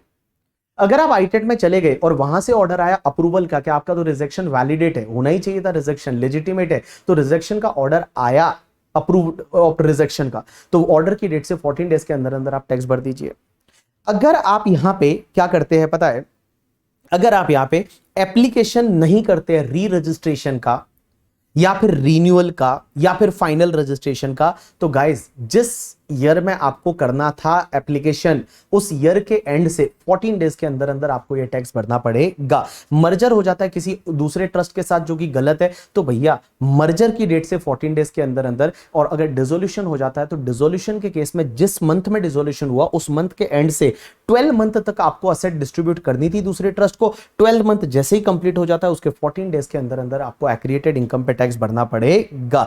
अगर मान लो आपने नहीं किया तो 15th डे से आप एक तो असेसी इन डिफॉल्ट बन जाओगे और आपको 100% तक पेनल्टी लग सकती है टैक्स का, एंड उसके साथ साथ 15 डेज से आपको 1% per month part of the month की रेट से इंटरेस्ट भी लगेगा जितना टैक्स आपने पे नहीं किया। अब एक बात बताओ, यहां क्वेश्चन आता है कि ट्रस्ट की सर एक्रिएटेड इनकम पे टैक्स भरना है। एक्रिएटेड इनकम आप बार बार बोल रहे हो कि एफएमवी ऑफ असेट ले लो माइनस लायबिलिटी लेस कर दो, बट असेट की एफएमवी निकालनी कैसी है, कैसे निकालनी है? तो आप एक काम करो, ट्रस्ट जो है ना उसका बैलेंस शीट पकड़ो वैल्यूएशन डेट का, और वैल्यूएशन डेट का बैलेंस शीट लेके सबसे पहले असेट साइड में चले जाओ। असेट साइड में जितनी भी असेट है उसकी फेयर मार्केट वैल्यू निकालनी है, जितनी भी असेट है उसकी फेयर मार्केट वैल्यू निकालनी है। लेकिन दो असेट्स को आप छोड़ दो, एक तो जो भी तुम्हारा इनकम टैक्स है, means TDS TCS advance tax है उसको छोड़ दो, एंड दूसरा unamortised amount of deferred revenue expenditure है उसको छोड़ दो। टीडीएस टीसीएस एडवांस टैक्स छोड़ना है, बट अगर मान लो कोई इनकम टैक्स रिफंड बनता है तो रिफंड आपका असेट माना जाएगा। तो पहला तो क्या बोला, टीडीएस टीसीएस एडवांस टैक्स को छोड़ दो, और दूसरा जो डेफर्ड रेवेन्यू एक्सपेंडिचर है उसको छोड़ दो। अब आपका क्वेश्चन ही आता है कि सब असेट्स हमको लेना है इन दो को छोड़ के, बट असेट की एफएमवी कैसे निकाले? तो सबसे पहला, अगर मान लो आपके पास कोटेड शेयर है, जैसे कोई ट्रस्ट है बीबी पापा का ट्रस्ट, और उनके पास में फॉर एन एग्जांपल कोई कोटेड शेयर है, जैसे इंडियन ऑयल कॉर्पोरेशन के शेयर है, बीपीसीएल के शेयर्स है, कोल इंडिया के शेयर्स है, कोटेड शेयर है, तो सर उसकी वैल्यू कैसे निकाले? तो वैल्यूएशन डेट को आपको क्या करना है कि एवरेज लेना है लोएस्ट और हाईएस्ट प्राइस का। हाईएस्ट और लोएस्ट कितना था रिकॉग्नाइज्ड स्टॉक एक्सचेंज में, उसका एवरेज ले लो। लेकिन अगर वैल्यूएशन डेट को ट्रेडिंग नहीं हुआ तो लास्ट ट्रेडिंग सेशन जो था उसका एवरेज क्या था वो ले लो।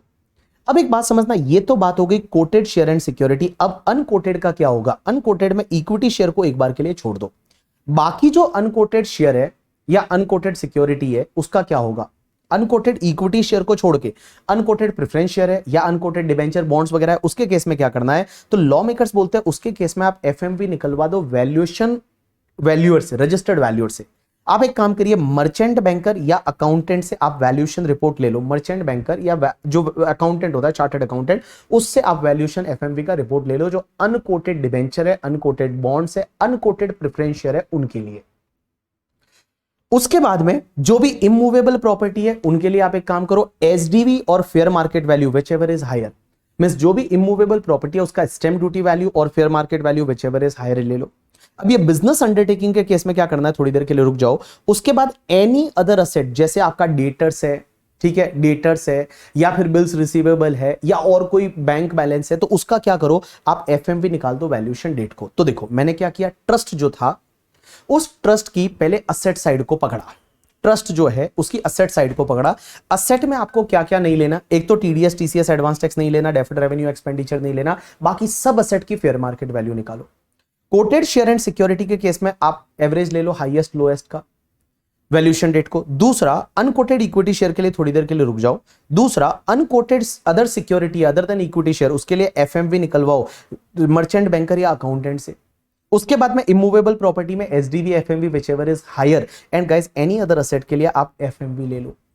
लेकिन सर एक बात बताओ, अगर यहां पे कोई अनकोटेड शेयर है तो उसका क्या करेंगे? अनकोटेड शेयर एग्जांपल लेता हूं, जैसे मान लो तिरुपति बालाजी ट्रस्ट है, और तिरुपति बालाजी ट्रस्ट है वो गवर्नमेंट कंपनी के शेयर तो खरीद ही सकता है।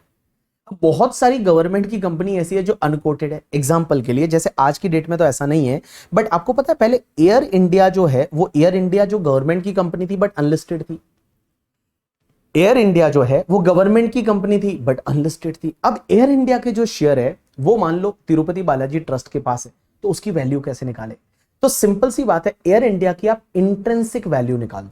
क्या निकाल दो? Intrinsic value. एयर इंडिया की बैलेंस शीट लो, उस एयर इंडिया की बैलेंस शीट की इंट्रिंसिक वैल्यू निकाल दो, जो भी वैल्यू आती है divide by total share air India के कितने हैं और मल्टीप्लाई बाय ट्रस्ट के पास कितने शेयर है, तो उस इक्विटी शेयर की वैल्यू आ जाएगी अनलिस्टेड इक्विटी शेयर की। तो कैसे करने का देखिए, सबसे पहले आप एयर इंडिया को पकड़ो, एयर इंडिया की जितनी भी असेट्स है उसकी बुक वैल्यू ले लो।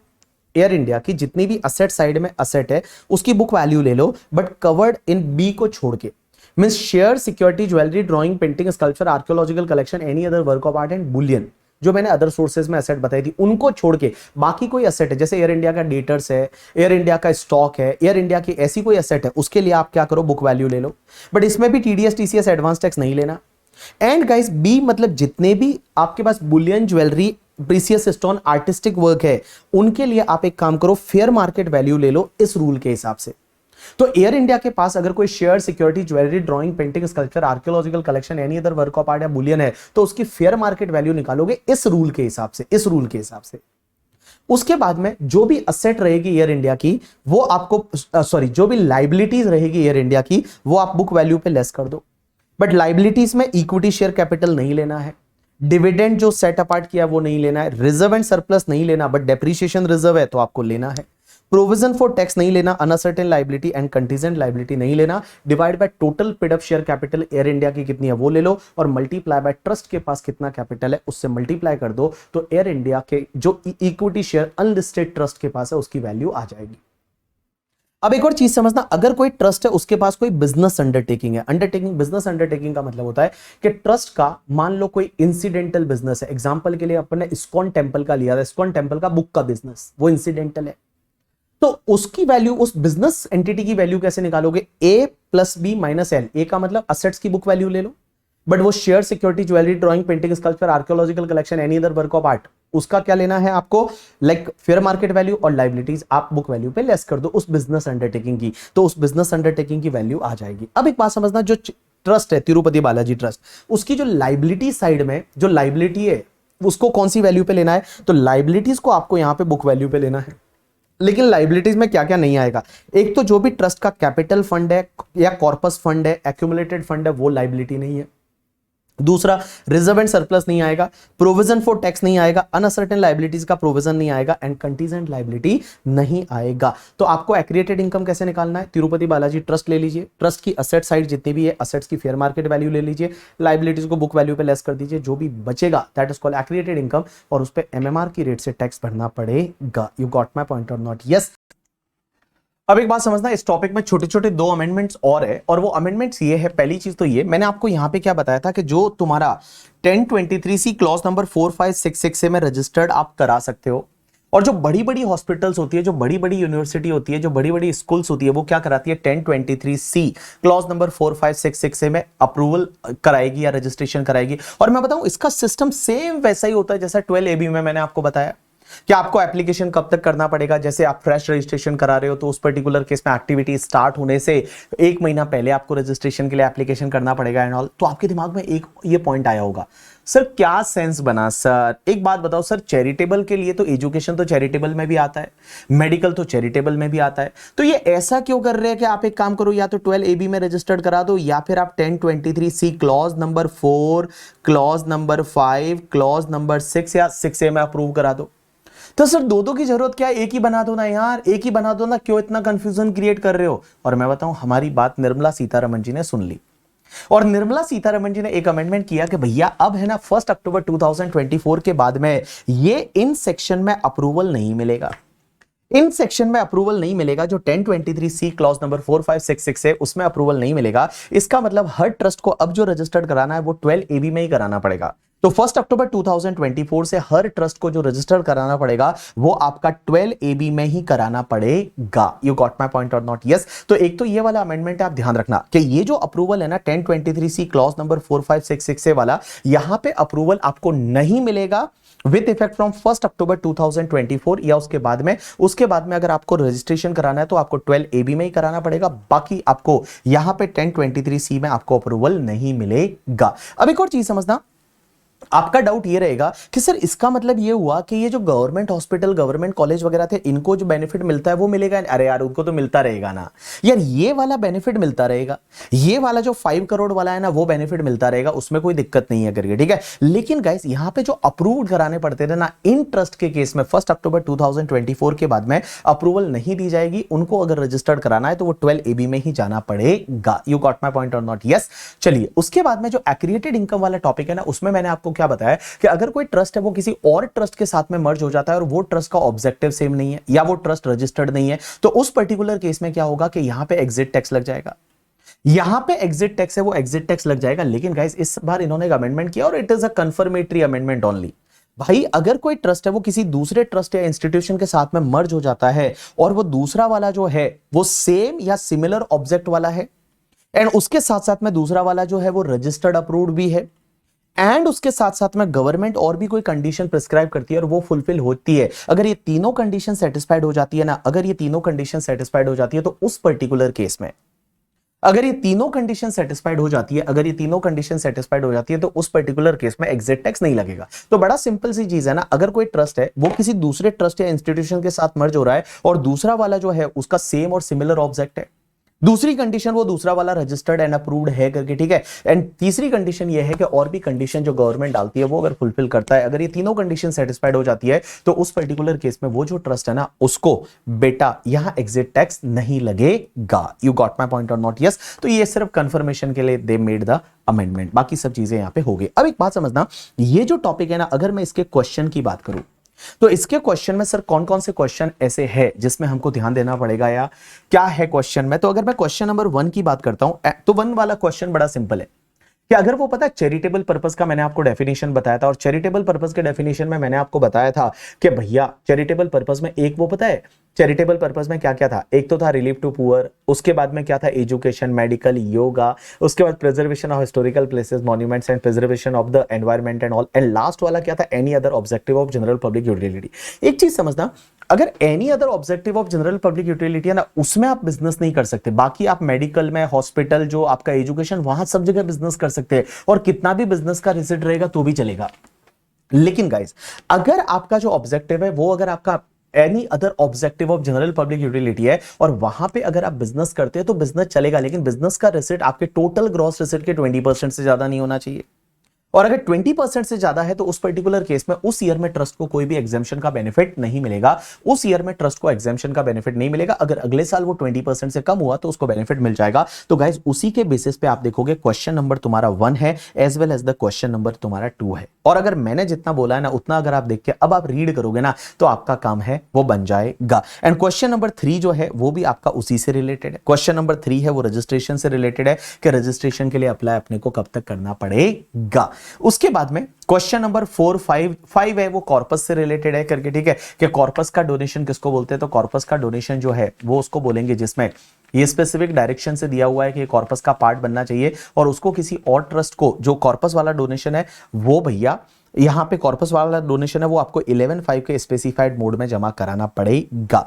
तो एक बात बताऊं, उसके बाद question number 6, 7, 8 and question number 9 and question number 10 जो है ना, एंड हाँ क्वेश्चन नंबर 10 तक ये जो क्वेश्चन है ना ये एप्लीकेशन से रिलेटेड है। जो 11(2) हमने पढ़ा था, जो 11(2) हमने पढ़ा था एप्लीकेशन से रिलेटेड, उसमें क्या होता था पता है, स्पेसिफिक पर्पस के लिए, स्पेसिफिक पीरियड के लिए अगर आप पैसे को डालते हो और मैक्सिमम पीरियड कितना हो सकता है 5 ईयर हो सकता है, और 5 ईयर के अंदर अंदर उसको जो है वो स्पेसिफाइड पर्पस के लिए यूज करना पड़ेगा। अगर आप नहीं करते हो तो भैया वो 5वें साल की आपकी इनकम बन जाएगी। आप उसको 4 ईयर के लिए भी एक्यूमुलेट कर सकते हैं, 3 इयर्स के लिए भी कर सकते हैं। तो आप जितने भी साल के लिए एक्यूमुलेट करते हैं उतने ईयर में उसको जो है वो उस पर्पस के लिए यूज करना पड़ेगा, अदरवाइज वो आपकी इनकम बन जाएगी और वो इनकम बनेगी 115 BBI में और वहां पे भैया टैक्सेबल हो जाएगी। अब उसमें क्या होता है ना, आपको पता है फॉर्म नंबर 10 है वो फाइल करना पड़ता है, जैसा मैंने आपको बताया फॉर्म नंबर 10 है वो फाइल करना रहता है।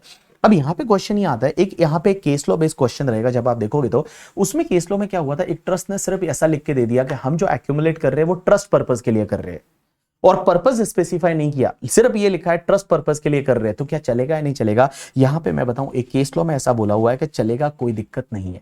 अगर वो ट्रस्ट पर्पस भी लिखा है तो उस पर्टिकुलर केस में वो स्पेसिफिक पर्पस ही माना जाएगा और चल जाएगा, ऐसा आपको एक केस लॉ देखने को मिलेगा। उसके बाद क्वेश्चन नंबर 11 है वो एनोनिमस डोनेशन से रिलेटेड। तो एनोनिमस डोनेशन है ना, अगर देखो अगर कोई चैरिटेबल ट्रस्ट को एनोनिमस डोनेशन मिलता है तो वो बेटा 115 BBC में जाएगा और 115 BBC में जाएगा, 30% की रेट से टैक्स लग जाएगा करके, ठीक है। उसके बाद में एक और चीज समझना, अब a trust establish होनली for the religious purpose. अब रिलीजियस पर्पस वाले ट्रस्ट को एनोनिमस डोनेशन मिलता है ना तो वहां पे 115 BBC नहीं लगता है, उसके केस में फिर वो आपका 15%, 85% वगैरह वो हो जाएगा करके, ठीक है। उसके बाद में क्वेश्चन नंबर 12 जो है वो आपका स्पेसिफाइड इनकम जो 115 BBI में टैक्सेबल होती है उससे रिलेटेड है कि अगर आपने 5 इयर्स के लिए पैसे को एक्यूमुलेट किया और वो 5 इयर्स में अगर यूज नहीं किया हो तो वो कैसे टैक्सेबल हो जाएगा। तो भाई साहब जिस ईयर में वो 5 साल कंप्लीट हो रहे हैं उसी साल में वो आपकी 115 BBI की इनकम बन जाएगी और उस पर 30% की रेट से टैक्स लग जाएगा। This is the question number 12। उसके बाद क्वेश्चन नंबर 13 है, क्वेश्चन नंबर 14 है। ये दोनों क्वेश्चन जो है वो 1023C वाले हैं। 1023C में क्या होता है वो पता है, आपकी छोटी छोटी कॉलेज या छोटी छोटी यूनिवर्सिटी, छोटी छोटी हॉस्पिटल जिसका ग्रॉस रिसिट 5 करोड़ से ज्यादा नहीं है तो उसकी इनकम पूरी एग्जेम्प्ट हो जाएगी, उनको कोई अप्रूवल की जरूरत नहीं है, कोई रजिस्ट्रेशन की जरूरत नहीं है करके, ठीक है, और उनकी इनकम पूरी एग्जेम्प्ट हो जाएगी उससे रिलेटेड। और आप देखोगे लास्ट नवंबर 2024 के एग्जाम में इसी दोनों में से एक क्वेश्चन आया था 2 या 3 मार्क्स के लिए, ठीक है। उसके बाद आपके कंप्यूटेशन वाले क्वेश्चन चालू होते हैं। कंप्यूटेशन वाले क्वेश्चन में देखो क्वेश्चन नंबर 15 है वो बड़ा ही सिंपल है। क्वेश्चन नंबर 16 17 जो है वो भी आपका सिंपल है। आप जो ध्यान रखेंगे, एक तो क्वेश्चन नंबर 18 को बहुत बढ़िया से करके जाएंगे। क्वेश्चन नंबर 18 जो है उसको बढ़िया से करके जाएंगे, आपको मजा आ जाएगा क्वेश्चन नंबर 18 करने में करके, ठीक है। क्वेश्चन नंबर 18 है। क्वेश्चन नंबर 18 के बाद क्वेश्चन नंबर 19 जो है उसको भी आप ढंग से देख के जाएंगे। तो क्वेश्चन नंबर 18 है, क्वेश्चन नंबर 19 जब आप इसको सॉल्व करेंगे और जितना मैंने आपको अच्छे से एक्सप्लेन किया है उसको आप देखोगे तो आपको समझ में आ जाएगा। क्वेश्चन नंबर 20 वाला है वो भी आप देख के जाएंगे। उसके बाद क्वेश्चन नंबर 21 है वो भी आप देख के जाएंगे, ठीक है। तो इतना तो आपको देखना है। उसके बाद में आपका जो एग्जिट टेक्स्ट वाला पॉइंट आ जाता है। अब है ना, एक चीज आप देखोगे ना तो उसमें ये वाला जो क्वेश्चन है इसमें आपको ये लगेगा कि जैसे मैंने आपको बताया था, एक असेट बेच के दूसरी असेट खरीदते हो, तो एक असेट बेच के और अगर आप दूसरी असेट खरीदते हो तो उस पर्टिकुलर केस में अगर आपका नेट कंसिडरेशन फुल्ली यूटिलाइज होता है तो कैपिटल गेन पूरा एग्जेम्प्ट हो जाएगा। बट इसका जो एक ट्रीटमेंट है ना वो बड़ा ही वाहियात दे रखा है इंस्टीट्यूट ने, बट वैसा ही दे रखा है। तो जैसा आप देखोगे आपको समझ में आएगा बोले ये क्या हो रहा है करके, ठीक है। बट वो वैसा ही हो रहा है, जैसा हो रहा है वैसा आप देख लेना। उसमें क्या होता है ना, उसमें क्या होता है कि जैसे मान लो कैपिटल गेन है, तो जैसे मान लो फॉर एन एग्जांपल एक ट्रस्ट है उसका कुछ कैपिटल गेन हुआ, तो कैपिटल गेन जो है ना पहले तो इन्होंने ऊपर कर दिया 5,50,000, यहां पे ऊपर ले लिया कैपिटल गेन, और वो 5,50,000 पे पहले आपने 15% का स्टैंडर्ड डिडक्शन ले लिया और उसके बाद वापस 5,50,000 का पूरा एग्जाम्पशन ले लिया। तो यार कैपिटल गेन 5,50,000 एग्जाम्प्ट हो जाना चाहिए था, वो पूरा एग्जाम्प्ट हो जाना चाहिए था, बट यहां तो उससे भी ज्यादा एग्जाम्प्ट हो रहा है क्योंकि पहले 5,50,000 उधर लिया, उस पर 15% स्टैंडर्ड डिडक्शन लिया और फिर पूरा कैपिटल गेन यहां पे लेस कर दिया। तो जब आप देखोगे तो आपको समझ में आ जाएगा। एंड गाइस एग्जिट टैक्स से रिलेटेड मैंने यहां पे 2 क्वेश्चन दे रखे हैं और ये दोनों क्वेश्चन अगर आप 2 क्या 3 क्वेश्चन दे रखे हैं, अगर ये 3 क्या सर 4 क्वेश्चन 3 क्वेश्चन दे रखे हैं तो ये करोगे तो आपको समझ में आ जाएगा। और थोड़े थ्योरेटिकल क्वेश्चन है जो पास्ट एग्जामिनेशन से रिलेटेड है, जो अभी कुछ टाइम पहले आए थे वो आप देख लेना। और ये वाला क्वेश्चन थोड़ा ढंग से देख के जाना क्योंकि 115 बीबीआई से रिलेटेड है, रजिस्ट्रेशन से रिलेटेड है और मई 2024 के एग्जाम में आया था। तो क्वेश्चन नंबर 27 है वो आप देख के जाओगे करके, ठीक है। तो गाइस इसके कोई क्वेश्चन इतने कोई हार्ड एंड फास्ट वाले क्वेश्चन नहीं है, बट अगर आप देखोगे तो आपको यहाँ पे पूरे मार्क्स मिलेंगे। और मैं एक बात बताऊं, ट्रस्ट वाला टॉपिक ऐसा है ना जो आपको 100% मार्क्स देगा मिनिमम। मैंने स्टार्टिंग में लेक्चर चालू करते टाइम बोला था 10 मार्क के करीब आपके एग्जाम में क्वेश्चन आएगा, बट 10 भी नहीं आए तो मैं बताऊं 7 to 8 मार्क तो कहीं नहीं गया। आप समझ के चलो 7 to 8 मार्क्स मतलब 6 से 8 का अगर एवरेज लेते हो तो 7 मार्क्स भी आता है, तो 7 मार्क्स कहीं नहीं गया भैया। और 7 मार्क्स अगर आप इस टॉपिक में स्कोर करोगे आपको पास होने से कोई नहीं रोक सकता। और इतना बढ़िया टॉपिक है, इतना अच्छे से अपन ने उसको रिवाइज किया और अगर आप ये क्वेश्चन करोगे एक दिन बैठ के ना तो आपका सब काम है वो आपका हो जाएगा करके, ठीक है। चलिए सो गाइस यही वाला जो था जो आज का रिवीजन लेक्चर जिसमें मैंने आपको बताया। अभी गाइज मैं बताऊं हमारा बीबी वर्चुअल का फेलिसिटेशन इवेंट हुआ कुछ दिन पहले, आपने भी देखा होगा सोशल मीडिया पे फोटोज वगैरह, मैंने टेलीग्राम पे भी डाली कुछ फोटोज, तो आपने देखा होगा। वो फोटोज हमने इसलिए डाली टेलीग्राम वगैरह पे, इंस्टाग्राम वगैरह, बट आप तो अभी तो एग्जाम का टाइम है, आप इंस्टाग्राम का ही फॉलो करते होंगे, बट अगर करते हो तो this is motivation for you कि you should manifest that thing. अगर आप मैनिफेस्ट करते हो ना तो आपको शायद वो चीजें मिल जाती है। मैंने ये तो मेरी लाइफ में तो मैंने देखा है, आपको मैनिफेस्ट करते हो और अगर ढंग से मैनिफेस्ट करके और उसके अकॉर्डिंगली आप अगर वर्क करते हो, हार्ड वर्क करते हो, तो भगवान जो होता है ना वो कहीं ना कहीं तो है और वो आपको वो चीजें दिलाने में लग जाता है। तो आपको मैनिफेस्ट करना है चीजें और अब मेरे को ये प्रॉमिस करना है कि सर 2025 में जो भी फेलिसिटेशन इवेंट रहेगा उसमें हम लोग आने वाले हैं। And yes I am ready to welcome you because lifetime event रहता है। एक बार जब आप सीए बन जाते हो उसके बाद हम भी सेलिब्रेट करते हैं and we are also happy because आपके जितने पेरेंट्स खुश होते हैं ना उतने हम भी खुश होते हैं। बट उसके लिए आपको मेहनत तो करनी पड़ेगी, बिना मेहनत के कुछ नहीं मिलता है। लेकिन देखो हमारे वहां पे एक कहावत है कि भाई मरना है ना, मतलब स्वर्ग देखना है ना तो खुद को मरना पड़ेगा। किसी और के मरने से आपको स्वर्ग तो नहीं दिखने वाला। कोई और पढ़ाई करेगा और आप पास होंगे वैसा तो है नहीं करके, आपको खुद को ही पास होना पड़ेगा, खुद को मेहनत करनी पड़ेगी। और वो 4 दीवारी के बीच में जब आप बैठते हो 10x10 के रूम में, जब आप अपने रूम में हो और वो बैठे हो पूरे दिन, जब आपके आसपास में कोई नहीं है, सिर्फ मैं हूं जिससे आप बात कर रहे हो, वीडियो देख रहे हो मान लो ये वाला। और मैं बताऊं ये वर्थ तो है। एक बात बताऊं, जो भी पहले प्रोफेसर बोलते थे आपको 10th के बाद लाइफ सेट है, ये सब झूठ बोलते थे। एक ही बंदा सच बोलता है, सीए फाइनल के बाद लाइफ सेट है। वाई मैं ऐसा क्यों बोलता हूं? क्योंकि सीए फाइनल के बाद आपको पढ़ना नहीं है, बाकी सब काम है वो बड़े इजी है। जैसे मैंने लास्ट रिवीजन लेक्चर में भी बोला था, everything is very easy but पढ़ना इज अ डिफिकल्ट। एंड अगर वो डिफिकल्ट टास्क आपने, देखो पढ़ना क्यों डिफिकल्ट है, क्योंकि एक साथ में you have to manage the 6 subject और 3 subject if you are going to appear for the 1 group. And भैया वो लास्ट वाला पेपर है उसमें तो 5 पेपर आपको पढ़ना पड़ेगा। तो इन सिंपल वर्ड में आपको बताऊं यहाँ पे बहुत ज्यादा एफर्ट लगते हैं, बहुत ज्यादा एफर्ट है वो आपको लगाने पड़ते हैं। तो आप लगा लीजिए इस बार और सीए इंस्टीट्यूट जैसा रिजल्ट अच्छा रख रही है, हमारा रिजल्ट बहुत बढ़िया रहेगा। और हमारा रिजल्ट मतलब आपका रिजल्ट, क्योंकि मैं बताऊं मेरे को आपसे एक्सपेक्टेशन है बढ़िया रिजल्ट रखो, पास हो जाओ करके, फिर पार्टी वार्टी करेंगे। लाइफ में बहुत बड़ी लाइफ है, बहुत सुंदर लाइफ है, भगवान ने अपने को ये एक लाइफ दी है, उसको ऐसे जिएंगे कि सच में like that is the last day. मतलब हर दिन को ऐसे जियो, आज इतनी शिद्दत से पढ़ाई करो ना, ऐसा लगे कि यार मेरे इससे जितना पढ़ सकता था उतना मैंने पढ़ लिया। ठीक है, चलो guys, thanks a lot people, that's enough for today from my side, see you in the next lecture.